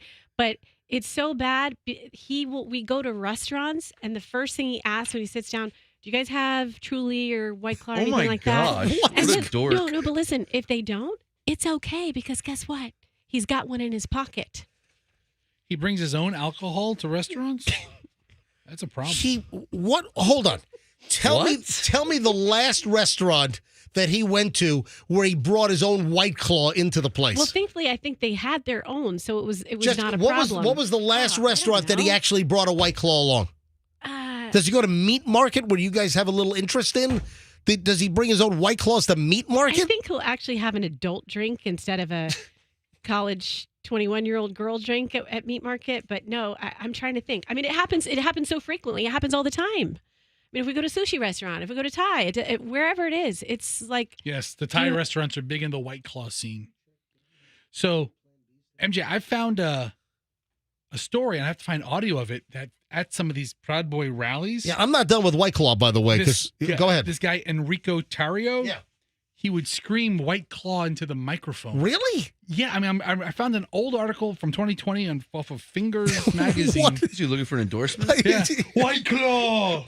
White Power, White Claw. I don't know. You sure you're saying claw at the end of that? I don't know. But listen, Doug isn't particular to just White Claw. He does like the Vizzy, the Truly, whatever they're called. Look at this, try Buster. Happy Dad. Yeah, I have to look at. I think I've heard of that one. Look at this picture. Did I ever show you this? This is a special delivery on Christmas that he received. It's White Claws stacked up to as tall as our front door. Yeah, let me get the Derek Jeter sent them, right? No, one of his friends. Okay. Kettle. Derek Jeter sends a truckload of White Claws to the house. All right, so there's another White Claw story, and it happened right here in Florida. A bear broke into a family's screen porch and drank 3 White Claws. All right, not just any bear. Is this good press for White Claw? It was a 3-legged bear. What? A bear with 3 legs drank 3 White Claws. It was caught on video. It was caught on. Is this a put on? No, it's not. He was like, I need one more claw. That says claw. He drank 1 White Claw for each claw that exactly. he has. A 3-legged bear here in Florida broke into a screened-in porch enclosure of a family's home and drank 3 White Claws. That's hilarious. It sounds like a nursery rhyme for alcoholics. This is up in Lake Mary. Joshua Finite Diglio said her 13-year-old son, Joseph Diglio, was inside their Lake Mary home when the family's dog started barking, alerted them to the bear outside. Security camera footage and cell phone video recorded by Joseph shows the 3-legged bear known to neighbors as Tripod. So he's a known figure in the community? He's a known neighborhood wild bear. It broke through their screen into their home's lanai. He ate the fish food we had outside next to the fish tank. Then he proceeded to the bar. He took 3 cans of White Claw, drank, and left very happy. His favorite flavor is mango and strawberry White Claw. Man, that is a good flavor. Oh, man. Joseph said, seeing the bear open the fridge, I mean, there's a 3-legged bear, can open a fridge. It caused him to lock the doors of the house in case Tripod decided to come inside looking for more snacks. The family said the bear left after a few minutes with only damage being the snacks and the stolen White Claw and the hole in the screen on the lanai enclosure. Man, it's a good thing Froggy doesn't live in that neighborhood. Yeah. To have a neighbor and a bear with the same nickname? Psh. Tell you what, somebody alert Tripod that there is a whole inventory of White Claws down in West Chase. Hey, Froggy, there's a whole inventory of White Claws in West. Oh, you're talking about the bear.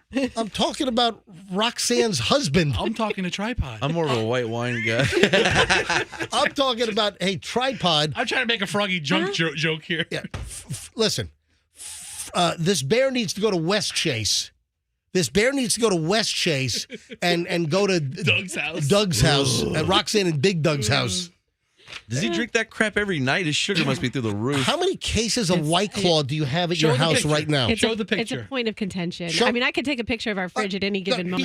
She has a picture of her daughter and standing he's in front always of like, oh yeah. a Waco. Put the picture back up on MJ Okay, TV. Wall so- of White Claws. So here's the thing too, is like he will. Here, let me hold it up. Why not have a glass of wine? Oh, you won't give me your phone, will you? All right. Does that work? Andrew. Hello, Andrew. Do you have it? Andrew has it. All right. So Roxanne is holding. Oh, well, there are Vizzies in there. Yeah, Is he it- drinks does all it. He seltzer drinks drinks. So wait, are White Claws in that stack as well? Oh yeah. Okay. So Yeah, the White Claws are down below. okay. Yeah, it's So all- there is like a 6-foot stack of cases of what was that, Andrew? What do you say? I can't hear you. I was saying the picture went dim. The picture went dim. All right, so hold this up to the camera, and it's Roxanne's daughter standing in front of a 6-foot stack of Vizzy, White Claw. What else is in there? Was that it? Truly? Truly? Yeah, Truly is the other one.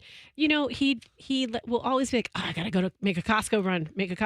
What's the problem? What do we need? We're out of coconut water. But then miraculously, he comes back with Coconut White Claw. One case of coconut water and 12 cases of White Claw. Oh man, I love. I gotta take a whiskey. I gotta take a break Doug's here, the man. best.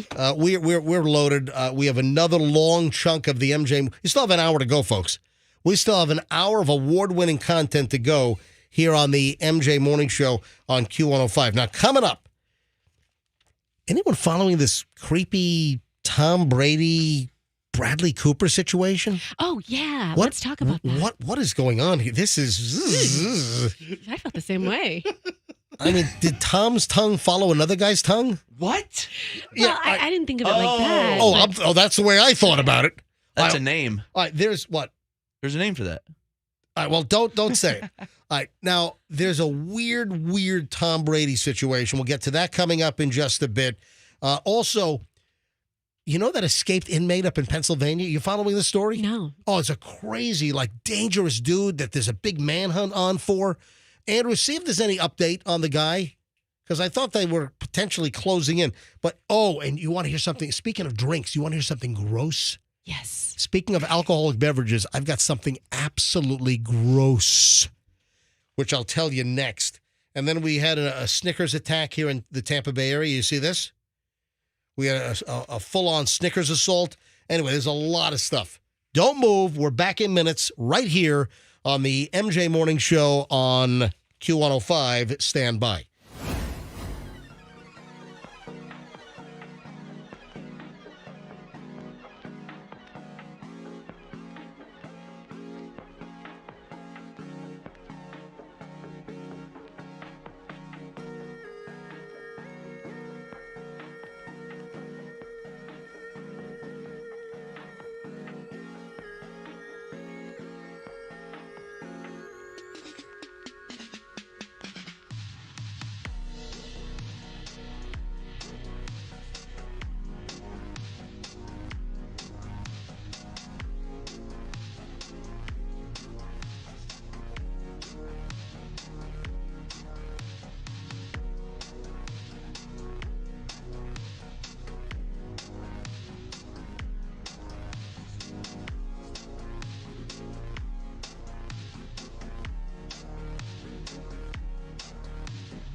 WRBQ FM, Tampa Bay, 104.7 FM, the new home of the MJ Morning Show, Q105, 8:59. And I just kind of got sidetracked a little bit because I wasn't going to talk about this. I didn't know about this until it just happened. And now I've just done something that I've never done before. And, you know, it's always cool when you do something, try something, have something, experience something that you've never experienced. And listen, I'm aware of this particular situation, this item. I've just never had one. Right. And Festa, you're in the same boat. I've never had one. I've never thought to have one. What are y'all talking about? What this is right here? I want to believe that I'm culinarily adventurous. I've never had it either. What? This is the first one I've ever had, and I have a lot of stuff we got to do here, but I just want to take a minute. Roxanne, this is a new client of yours. You're going to be endorsing this product, right? Yes, super excited, and I cannot believe that you guys are all acai virgins. An acai. Sounds like a karate move. or a brand of Japanese beer, right? Yeah. So Raining Berries is an acai bowl and coffee and smoothie place.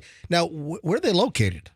8 locations around Tampa Bay. 8 locations for Raining Berries? And Sarasota, yes. And now that I've told you about Raining Berries, you'll start to notice them. They're in West Chase, South Tampa, Palm Harbor. These are delicious. It is really, really good. It's excellent, yeah. So the difference is they use pure organic acai. Wow. And, you know, some people they blend a small amount. I'm going to hold this bowl up. I have an unmolested one. It is an enormous meal. It is. I'm holding this bowl up to MJ TV right now, and this has strawberries, bananas, blueberries, granola, which is fantastic. It's really buttery. That's and then why I love the acai berry is the liquid? Yes. This is delicious.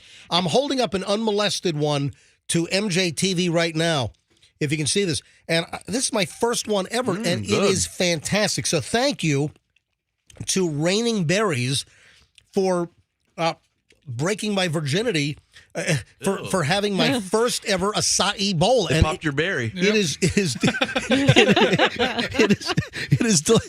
delicious.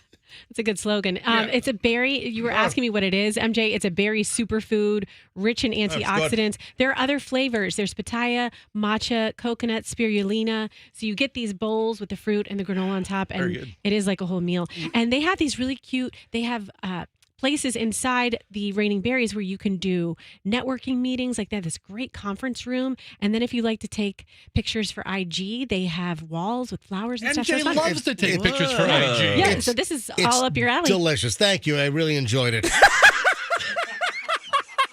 It is confirmed. Dave Legoretta is coming back this week for Make Dave Laugh. I already got my words. I just got a text from Dave. I said, Make Dave Laugh is coming back. He sent me a crying, laughing emoji. I said, this week, need to make you a regular again. He says, sounds good. Lots of City of Tampa employees listen to you guys every morning. Listen, man. Our listenership is so much larger than what's, man, you can only say certain things. Because we're actually funny. Our listenership is it's a lot larger than what we get credit for. All right, so... folks, Make Dave Laugh coming back this week. I'm so freaking Are you going to let callers call in and say words? Yes. Or is it just us? No, we're going to take callers. So Dave Legoretta, Make Dave Laugh. Now he doesn't work for iHeart anymore, so we can... Is he coming in, or is he No. coming in over the phone? I'm sure he'll be on the phone. Aw, I want to see him. Hey, I'll see if I can get him in, but certainly we can have him on the phone. I saw him like 6 months ago. Yeah. So look good. That'd be great to reestablish our relationship with Dave Legoretta. Make Dave laugh. Do I have to call the mayor?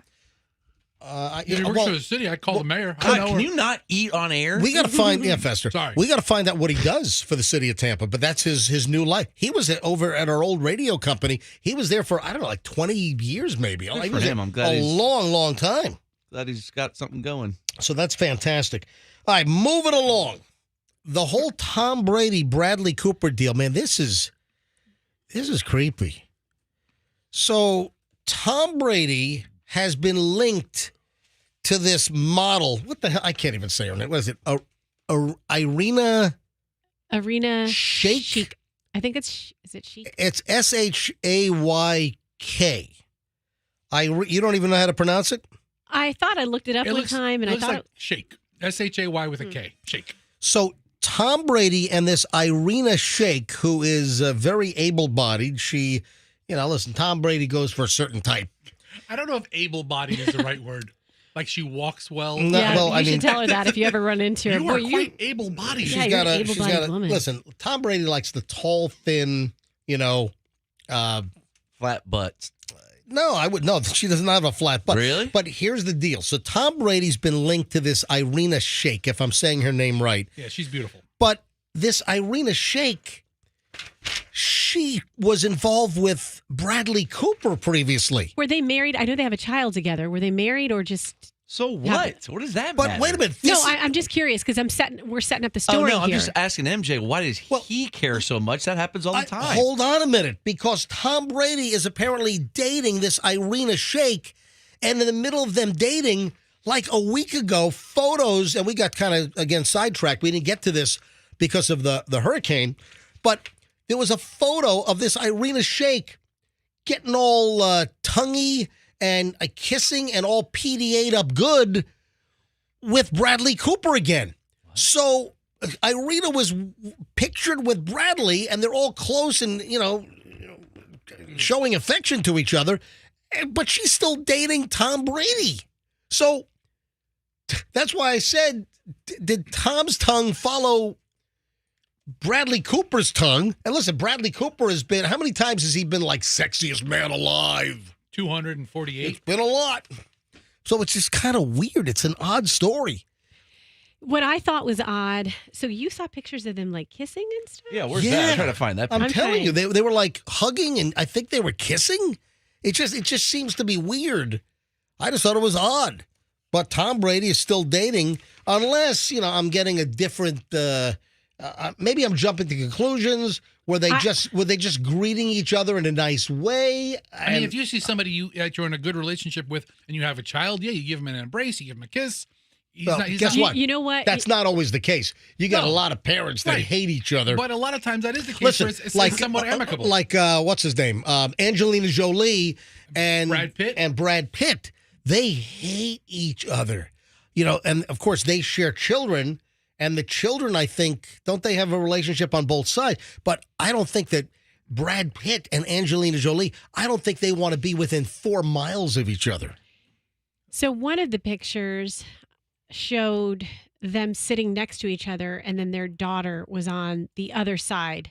Like, it just was weird. And they were like all kind of huggy, loved up next to each other. And then the daughter is like, if you're getting together for a visit with your child, wouldn't you kind of have the daughter in the middle? And that would be what you'd think. Then after that, Irina Shayk goes and gets on top of Tom Brady. Good for Irina. I mean, Listen, I'll tell you right now. I'll kiss Bradley Cooper over Tom Brady. I'd rather kiss Tom Brady and Bradley Cooper than Irina. When I saw those photos, I was like, Bradley Cooper wants her back. And he's trying to come between them. That's how I interpret it. This is your mother. Please give yourself up. Don't get hurt. This is your mother. Please turn yourself in. Please, I'm begging you, son. Please turn yourself in. All right, so obviously we're not talking about Bradley Cooper and Tom Brady any longer. No, I've moved on. Is that quite obvious? I've done a segue as known in the business. That was a very awkward and abrupt segue, but yes. Sometimes you just got to take an axe. Or a megaphone in this case. Or a mega. Do you have any idea what I'm talking about? What, is somebody jumping off a building or something? No. This fugitive up in Pennsylvania, the cops are flying choppers over the woods, and they're playing messages over a loudspeaker from the fugitive's mother. Oh, my gosh. I've never heard of this before. Oh, my God, that's great. This is crazy. All right. So you type the word Pennsylvania into Google, and the first thing is Pennsylvania, the state. Second thing, Pennsylvania manhunt. That's what I'm talking about. So I really don't do many stories on Pennsylvania manhunts, but I like a good manhunt, I won't lie. Police are searching for the extremely dangerous killer who escaped from prison in Pennsylvania, and they're blasting an audio message from helicopters from the convict's mother. And I guess the messages are being blasted out in Portuguese. Oh, that makes it less fun. So all the Brazilian people in Pennsylvania are just walking out their doors. I surrender. Or from Portugal. Yeah. So this is my English translation. Yes, please, son, give yourself up. I don't know much Portuguese, but they're hunting for this Danilo Sousa Cavalcante. Or Cavalcante. I don't know how. I got to be careful how I say that. But Cavalcante. Yeah. What is it? Cavalcante? So they're looking for him. This dude was convicted and he busts out of this prison. But the story's crazy that there was another escape the same way this guy did recently. And they didn't what? They didn't like close up this weak link at the prison. The guy escapes. Well, it's not going to happen twice. So Danilo Sousa Cavalcante, 34, serving a life sentence, is believed to have broken into one resident's kitchen around 11:45 p.m. on Friday, the day after he made the break from the Chester County Prison in Pennsylvania. And the manhunt is on, and they're playing messages from a chopper. The guy's been spotted. You know some of those wildlife cameras that they're motion activated and they'll take pictures in the woods? He was caught a couple of days ago on one of those wildlife motion cameras, and you can see him like moving through at night, and they believe that he is doing an amazing job at hiding during daylight hours, and he's moving in the nighttime hours, and he's only like 5 miles away from the prison. Don't they have like infrared cameras Hello? that can tell the body heat? Yeah, where's the FLIR system on this? Why can't they find this guy? What's taking them so long? Andy Dufresne got real far away real quick. Yeah, that was like in 1930 something. Right? That was an old movie. Andy, I need a pick rock. What about the one-armed man? Who's that? Isn't that the Harrison Ford movie, the one-armed man, right? The Fugitive. Yeah. Never saw it. Was that And then, Tommy Lee Jones, right? So they're looking for this guy, and I was just fascinated. I just never heard of a police chopper blasting a message from mommy. In Portuguese. Please turn yourself in, sonny. Please. In any language. Yeah. Por favor. You know. Yeah, there is a little bit of similarity between Espanol and Portuguese. There's very similar. Little bit of overlap. All right, this is gross. You know what I got to bring back? I don't know. I drifted on this. Remember my 9-10 must-hear story of the day? Yeah, he did it 3 times. I got to bring... I got to... Listen, I'm generally pretty good at sticking to something and beating it into the ground.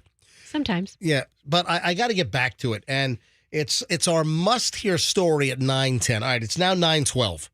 But every day, I got to bring back our must-hear 9:10 story. Because I want to juice up the listeners in the 9 o'clock hour. Or listen, I'm going to be honest here. They're going to force this to be an hour filled with music. I mean, we all love Phil Collins, but listen, give me folks, a break. From 9 to 10? What? Listen, I just got a feeling here that no, that I want to jam up the listenership. I want to jack up the listenership here in the 9 o'clock hour, or I'm afraid that the consultants and all the radio geniuses, they're going to say, yeah, we got to play 10 songs in a row in the 9 o'clock hour and shut us up. I'll take a co-host So, strike. listen, if you want 10 songs in a row, then, or do you like the MJ Morning Show content going till close to 10 o'clock? I mean, that one guy that always calls in and requests the Go-Go's, Yeah. he might be happy. Yeah, so listen, I'm just my fingers up in the air. I'm just feeling the wind, man. I'm just telling you. Did you lick it first? I did not, because I don't know where this finger's been. All right. So, oh, it's that finger. Ew. all right, this is gross. And I usually don't do foreign stories, but I saw this and I'm wondering, does this happen here? In Greece, in the country of Greece, bars are collecting unfinished drinks and then selling them back to other tourists. It's the backwash bar. Oh, man. Oh, that's a good name for a bar. Backwash. Oh, that's gross. Dude, how many diseases can you get from I that? told you this was nasty. I told you this was gross. Did I oversell it? No. And I mean, wait, Isn't the ice going to melt? It's going to kind of taste watered down. That's a clue.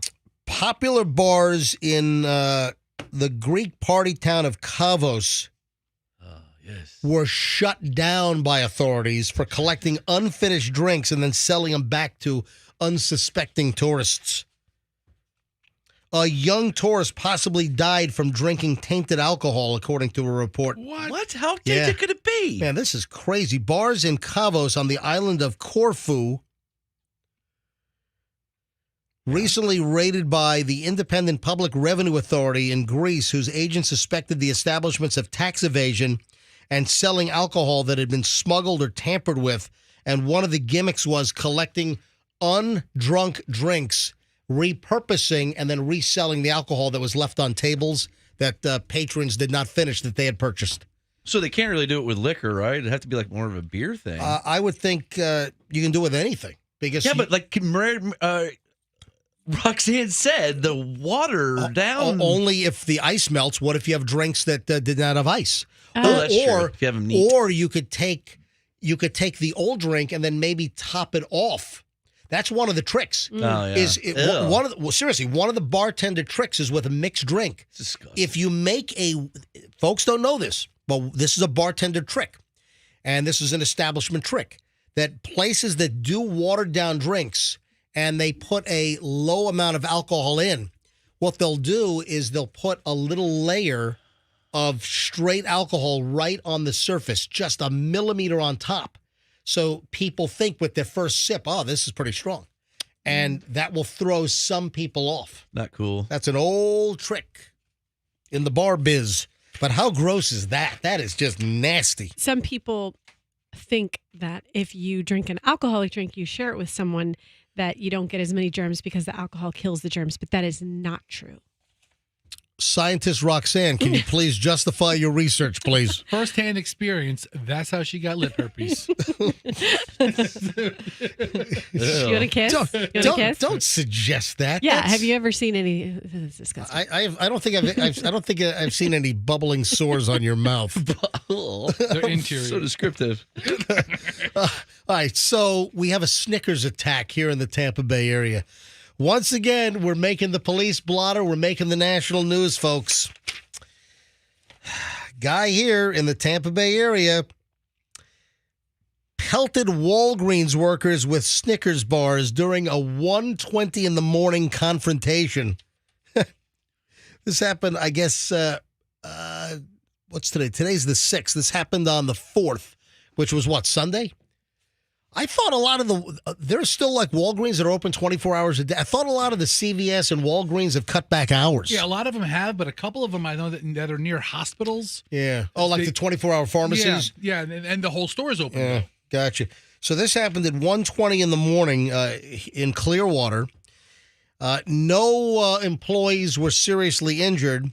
Cops say that Idel Noy Quesada, 23, got into the altercation with these Walgreens workers. He was trying to buy cigarettes at a Walgreens in Clearwater, and he was refused service due to the business's policy.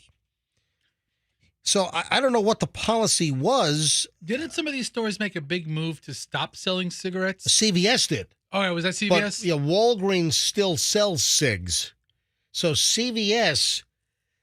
remember when you checked out, and this is bring up the go to CVS, bring up CVS. Okay. This is CVS.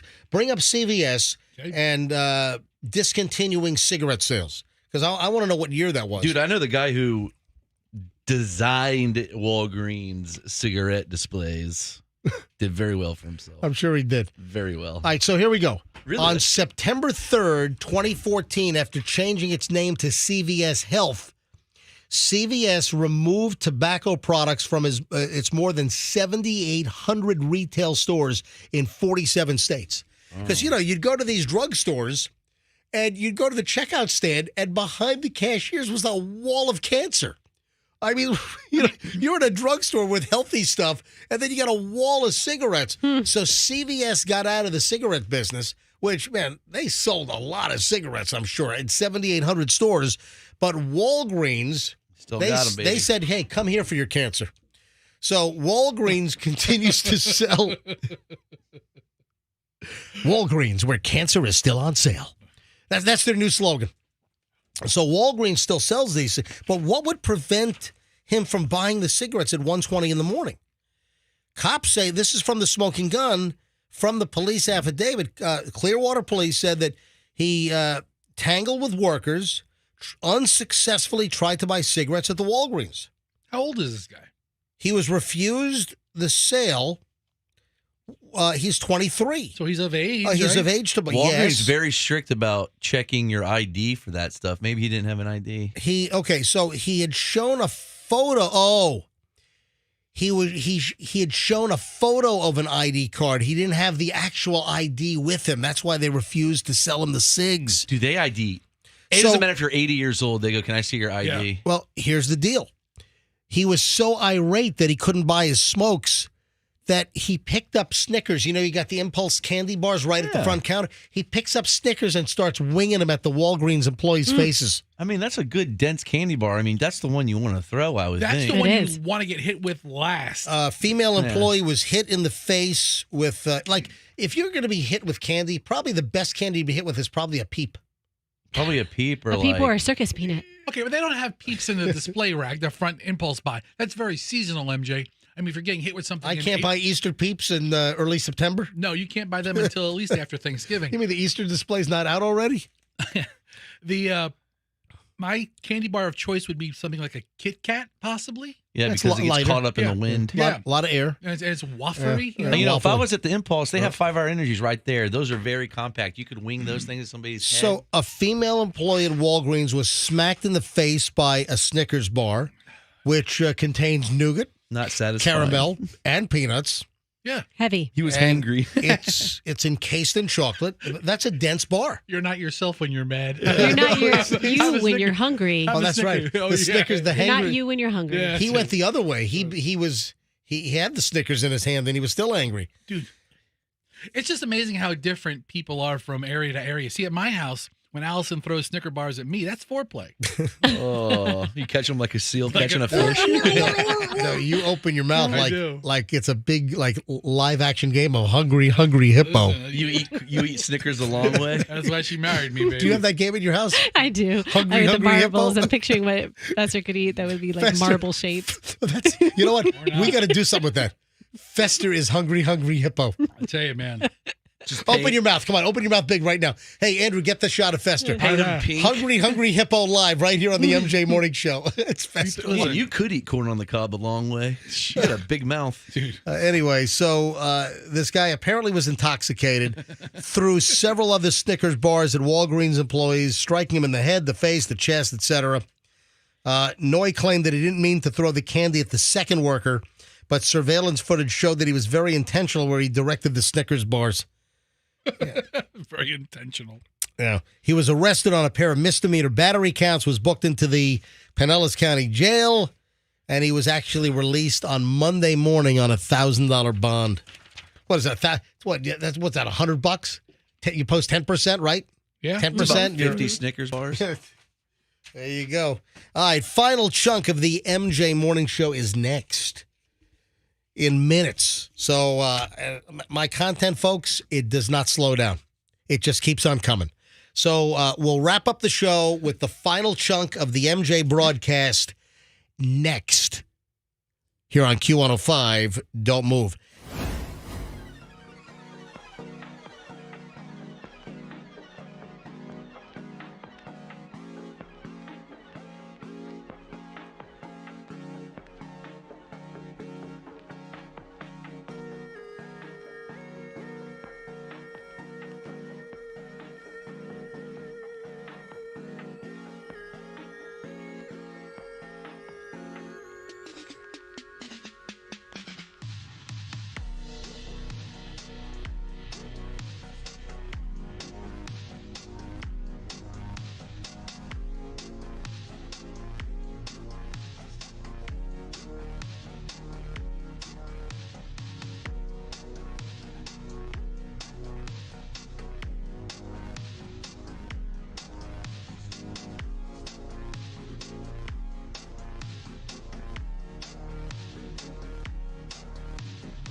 Oh, man, I've got something for tomorrow already. Holy, we're going to take phone calls. It's too late to take phone calls on this. 9:30 at the MJ Morning Show. I can tell you what my teaser is right now. It's about coworkers. Shocking item involving coworkers at their job. Roxanne, you want to rip off some kind of a vulgar word, maybe, that I might have to dump like you did earlier today? I think I've seen this story. I think I know what it's about. All right, so I got the teaser already. I'm gonna. That's for tomorrow. Yeah. Okay. Oh, that'll because I want to do the story, but I want to take phone calls on this, and we don't have time in the final segment of the show to take phone calls on Does this. it have to do with a particular department? What do you mean? What? I don't know, man. Okay, we'll save it. Explain I'll be what- surprised. Explain what you mean. No, I don't think you Okay, know then what it maybe is. it's different. Yeah. Hey, if I say TBAI, what does that mean to you? If I say TBAI. Touch back. I. B. Come on, guys, come on. TB. When you say TB. Tampa Bay. Yes, Okay. or tuberculosis. So when I say TB, so you got TB. Tuberculosis. Tampa Bay. Okay. So TB is correct for Tampa Bay, and then AI. Artificial intelligence. Right, there you go. Bing, bing, bing, bing, bing, bing, bing, bing, bing, bing, bing, bing, bing, bing, bing, bing, bing, bing. So Tampa Bay artificial intelligence, I saw this was, pretty disturbing. There is, this report is actually like a month old, but for whatever reason, it's circulating now. The U.S. Chamber of Commerce, they have ranked the Tampa Bay area as top 15 for losing jobs to artificial intelligence. What? How? Yeah, I don't know. I don't see robots taking my order at Wendy's. This is in the future. Oh, dude, you've got artificial intelligence that are beginning to, take orders at fast food. We played audio. Remember, this is a couple of weeks ago we talked about this. It's like, is that your order? It's like, come on, I don't want to talk to a machine. I want to talk to a real person. But apparently Tampa St. Pete is top 15 for job loss due to artificial intelligence. We've got a workforce of about 1.3 million in the Tampa Bay area, and more than 190,000 jobs here locally are at risk, putting it in the at-risk category for loss to AI, where a computer and artificial intelligence can take your job. So 1.3 million, 190,000 jobs at risk. That means that close to 15% of local jobs could be at risk and taken by that AI bastard. What jobs? Yeah. How does 15% of jobs listen, disappear? We've played audio clips of that awful AI morning show. Fester, maybe they just want to pay me, and they'll replace Roxanne, Fester, and Froggy with just AI voices. Ha ha ha! That was funny, MJ. I would listen to that. How would Hal Herman show up? I don't know. He already sounds like a robot. What? Sounds awesome. Al, don't take the offense. Would the Roxanne AI robot would drop plenty of bad words? Yes, that's what I'm going to ask. See, I thought before you could even ask the question, I know everything. She's AI. Who asked what jobs could be affected? I did. Well, I'm going to give you the numbers. Roxanne actually did. Retail sales employees to the tune of 39,320. Oh, no. Cashiers to the tune of 44,150 jobs. See, that's already happening, though. Yeah. Every store I go to has their own checkout lane. 29,910 customer service representatives jobs could be lost. So all told, in the next 5 years, the U.S. Chamber of Commerce, in their research report, says that as many as 80 million jobs across the country could be affected. This is a problem.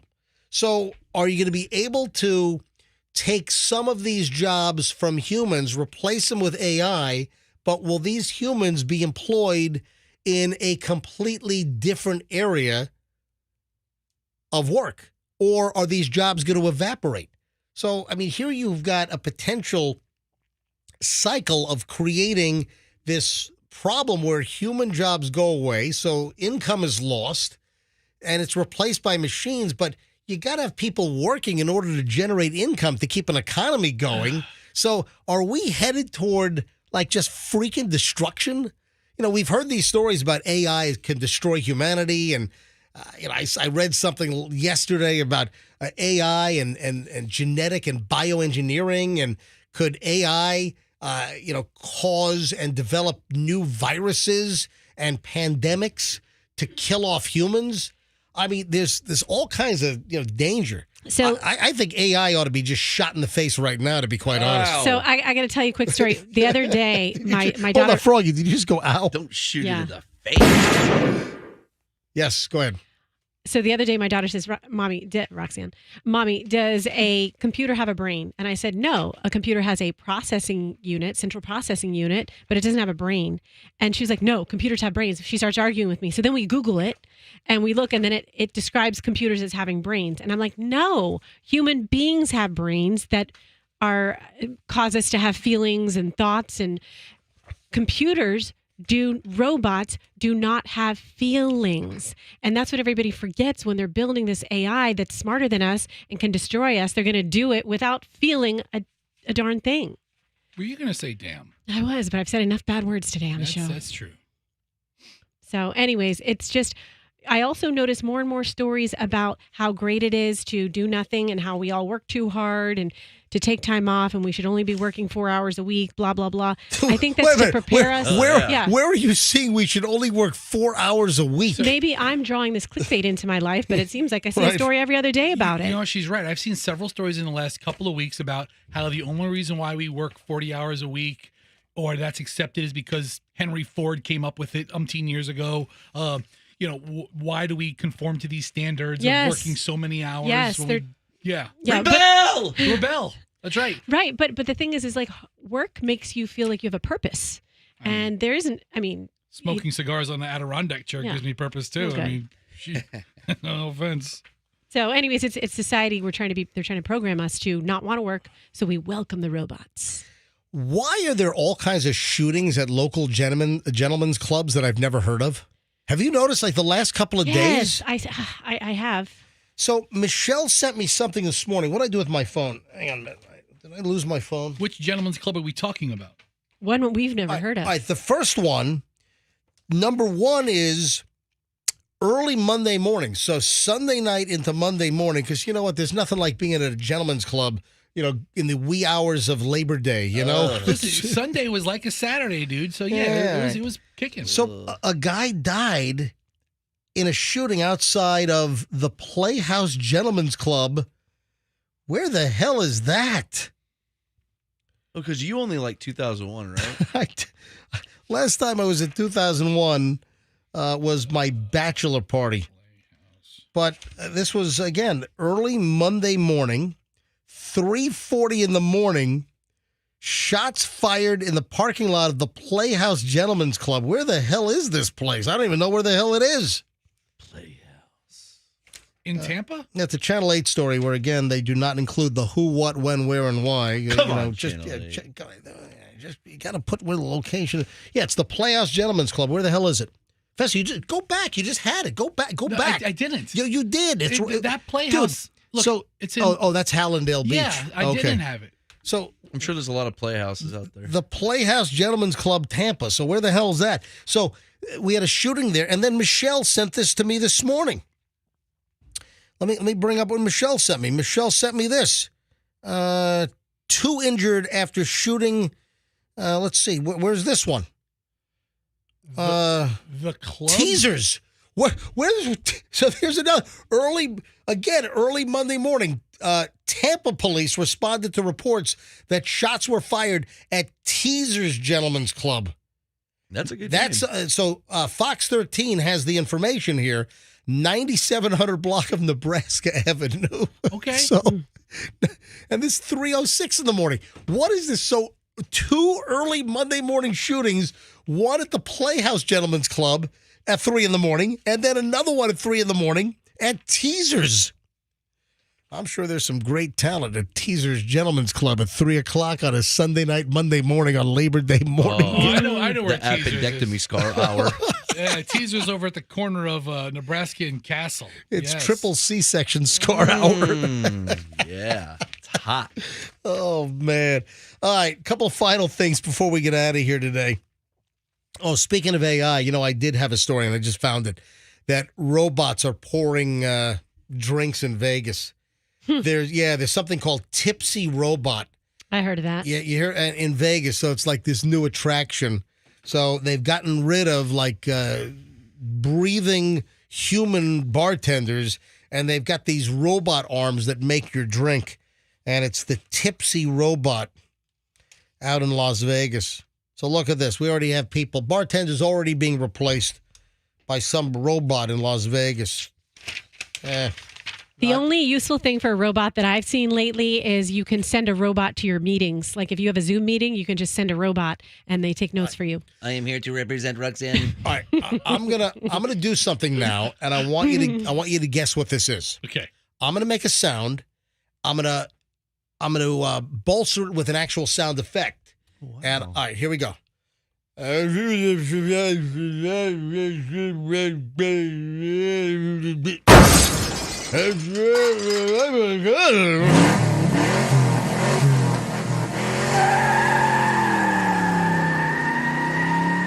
idea what I just did? So what's crazy is on Monday, Labor Day, TNT ran a Rocky marathon, and he sounded just like that. It wasn't Rocky though, but I was afraid you were going to guess Rocky. Okay, but I will. Andrew, do you have any idea? You're like grabbing your microphone. You're like, you know what I'm about to say. Is that Ozzy? No. You know what? Rocky, Ozzy, good guesses. And the other E's? What other mumbly, like total messes of, you know what? I'm going to narrow it down. Okay. It's a celebrity. So if I go, and then, what does that seem to indicate? Well, it kind of sounds like James Gum. Oh, wait, is she some great big fat woman? No, it's not James Gum from Silence of the Lambs. Christopher Burke? No. Yes, Andrew. Gary? Yes. Gary Busey. Yes. Yeah. Uh-huh. Can you imagine? You get rear-ended by Gary Busey, the actor, then he takes off. He laughs at you. I never thought of Gary Busey as too mumbly. Oh yeah, he's he's just like that guy's a mess. So can you imagine you're in an LA area like a shopping mall parking lot and you get rear-ended by Gary Busey and then he flees the scene and the lady's like, yes, LAPD, Gary Busey just rammed into me and left. Didn't he laugh when he was leaving? Look at her and laugh. Here's the deal. Police are currently investigating Gary Busey after he allegedly hit a woman's back bumper while exiting a shopping center on last week. Gary Busey being investigated by the Malibu Lost Hills Sheriff's Station for his alleged involvement in a hit and run. Spokesperson for the station confirmed to Entertainment Weekly that Gary Busey, who's 79 years old now, was listed in a hit and run report filed last week by a woman who claimed that Busey hit her vehicle and then took off. On Tuesday, TMZ reported that an unidentified woman claimed Busey hit her back bumper while exiting a Malibu shopping center and then drove off from the scene. Also published video footage reportedly recorded by the woman in the aftermath of the accident, which showed her driving alongside Busey and attempting to request his insurance information. So she follows Gary Busey. Wow. Oh, that's when he was laughing at her. So she follows Gary Busey and is alongside of her, what, on the PCH? Going, I need your insurance information. You just rammed my rear. I mean, what the heck? Didn't he get a bad motorcycle accident and he was normal till then? Oh, yeah. Well, no, he's always been a little weird, but I think he had a head injury that made him even... And then, like, have you seen his teeth? Yeah, it's like his teeth are just glued in. It's like they could fall out at any time. If you give him, like, a candy apple from the fair to eat, all of his teeth are coming out, man. They're going to be stuck in the apple. So the lady is screaming at him, you hit my car. You hit my car. I need your information. Sir, you hit my car. And it's Gary Busey who's just laughing at her, apparently. I'd love to get hit by Gary Busey. Oh, my God. You hit my car. You hit my car. She's yelling. So I don't know if they've apprehended Gary Busey yet. We got to roll, folks. Have a great day. We'll see you back here tomorrow. I'm only a handful away from hitting 14,000. Oh, God. I'm me too. Yeah, you're about to overtake me. Yeah, because I don't do bikini shots like you and Meredith. All right, so folks, if you feel charitable right now and you'd like to help me get to 14,000 followers, my Instagram is certified MJ Radio. Sorry. Yeah, I see you. Certified MJ Radio. Folks, have a great day. We'll see you back here tomorrow on the MJ Morning Show on Q105, and let's be careful out there.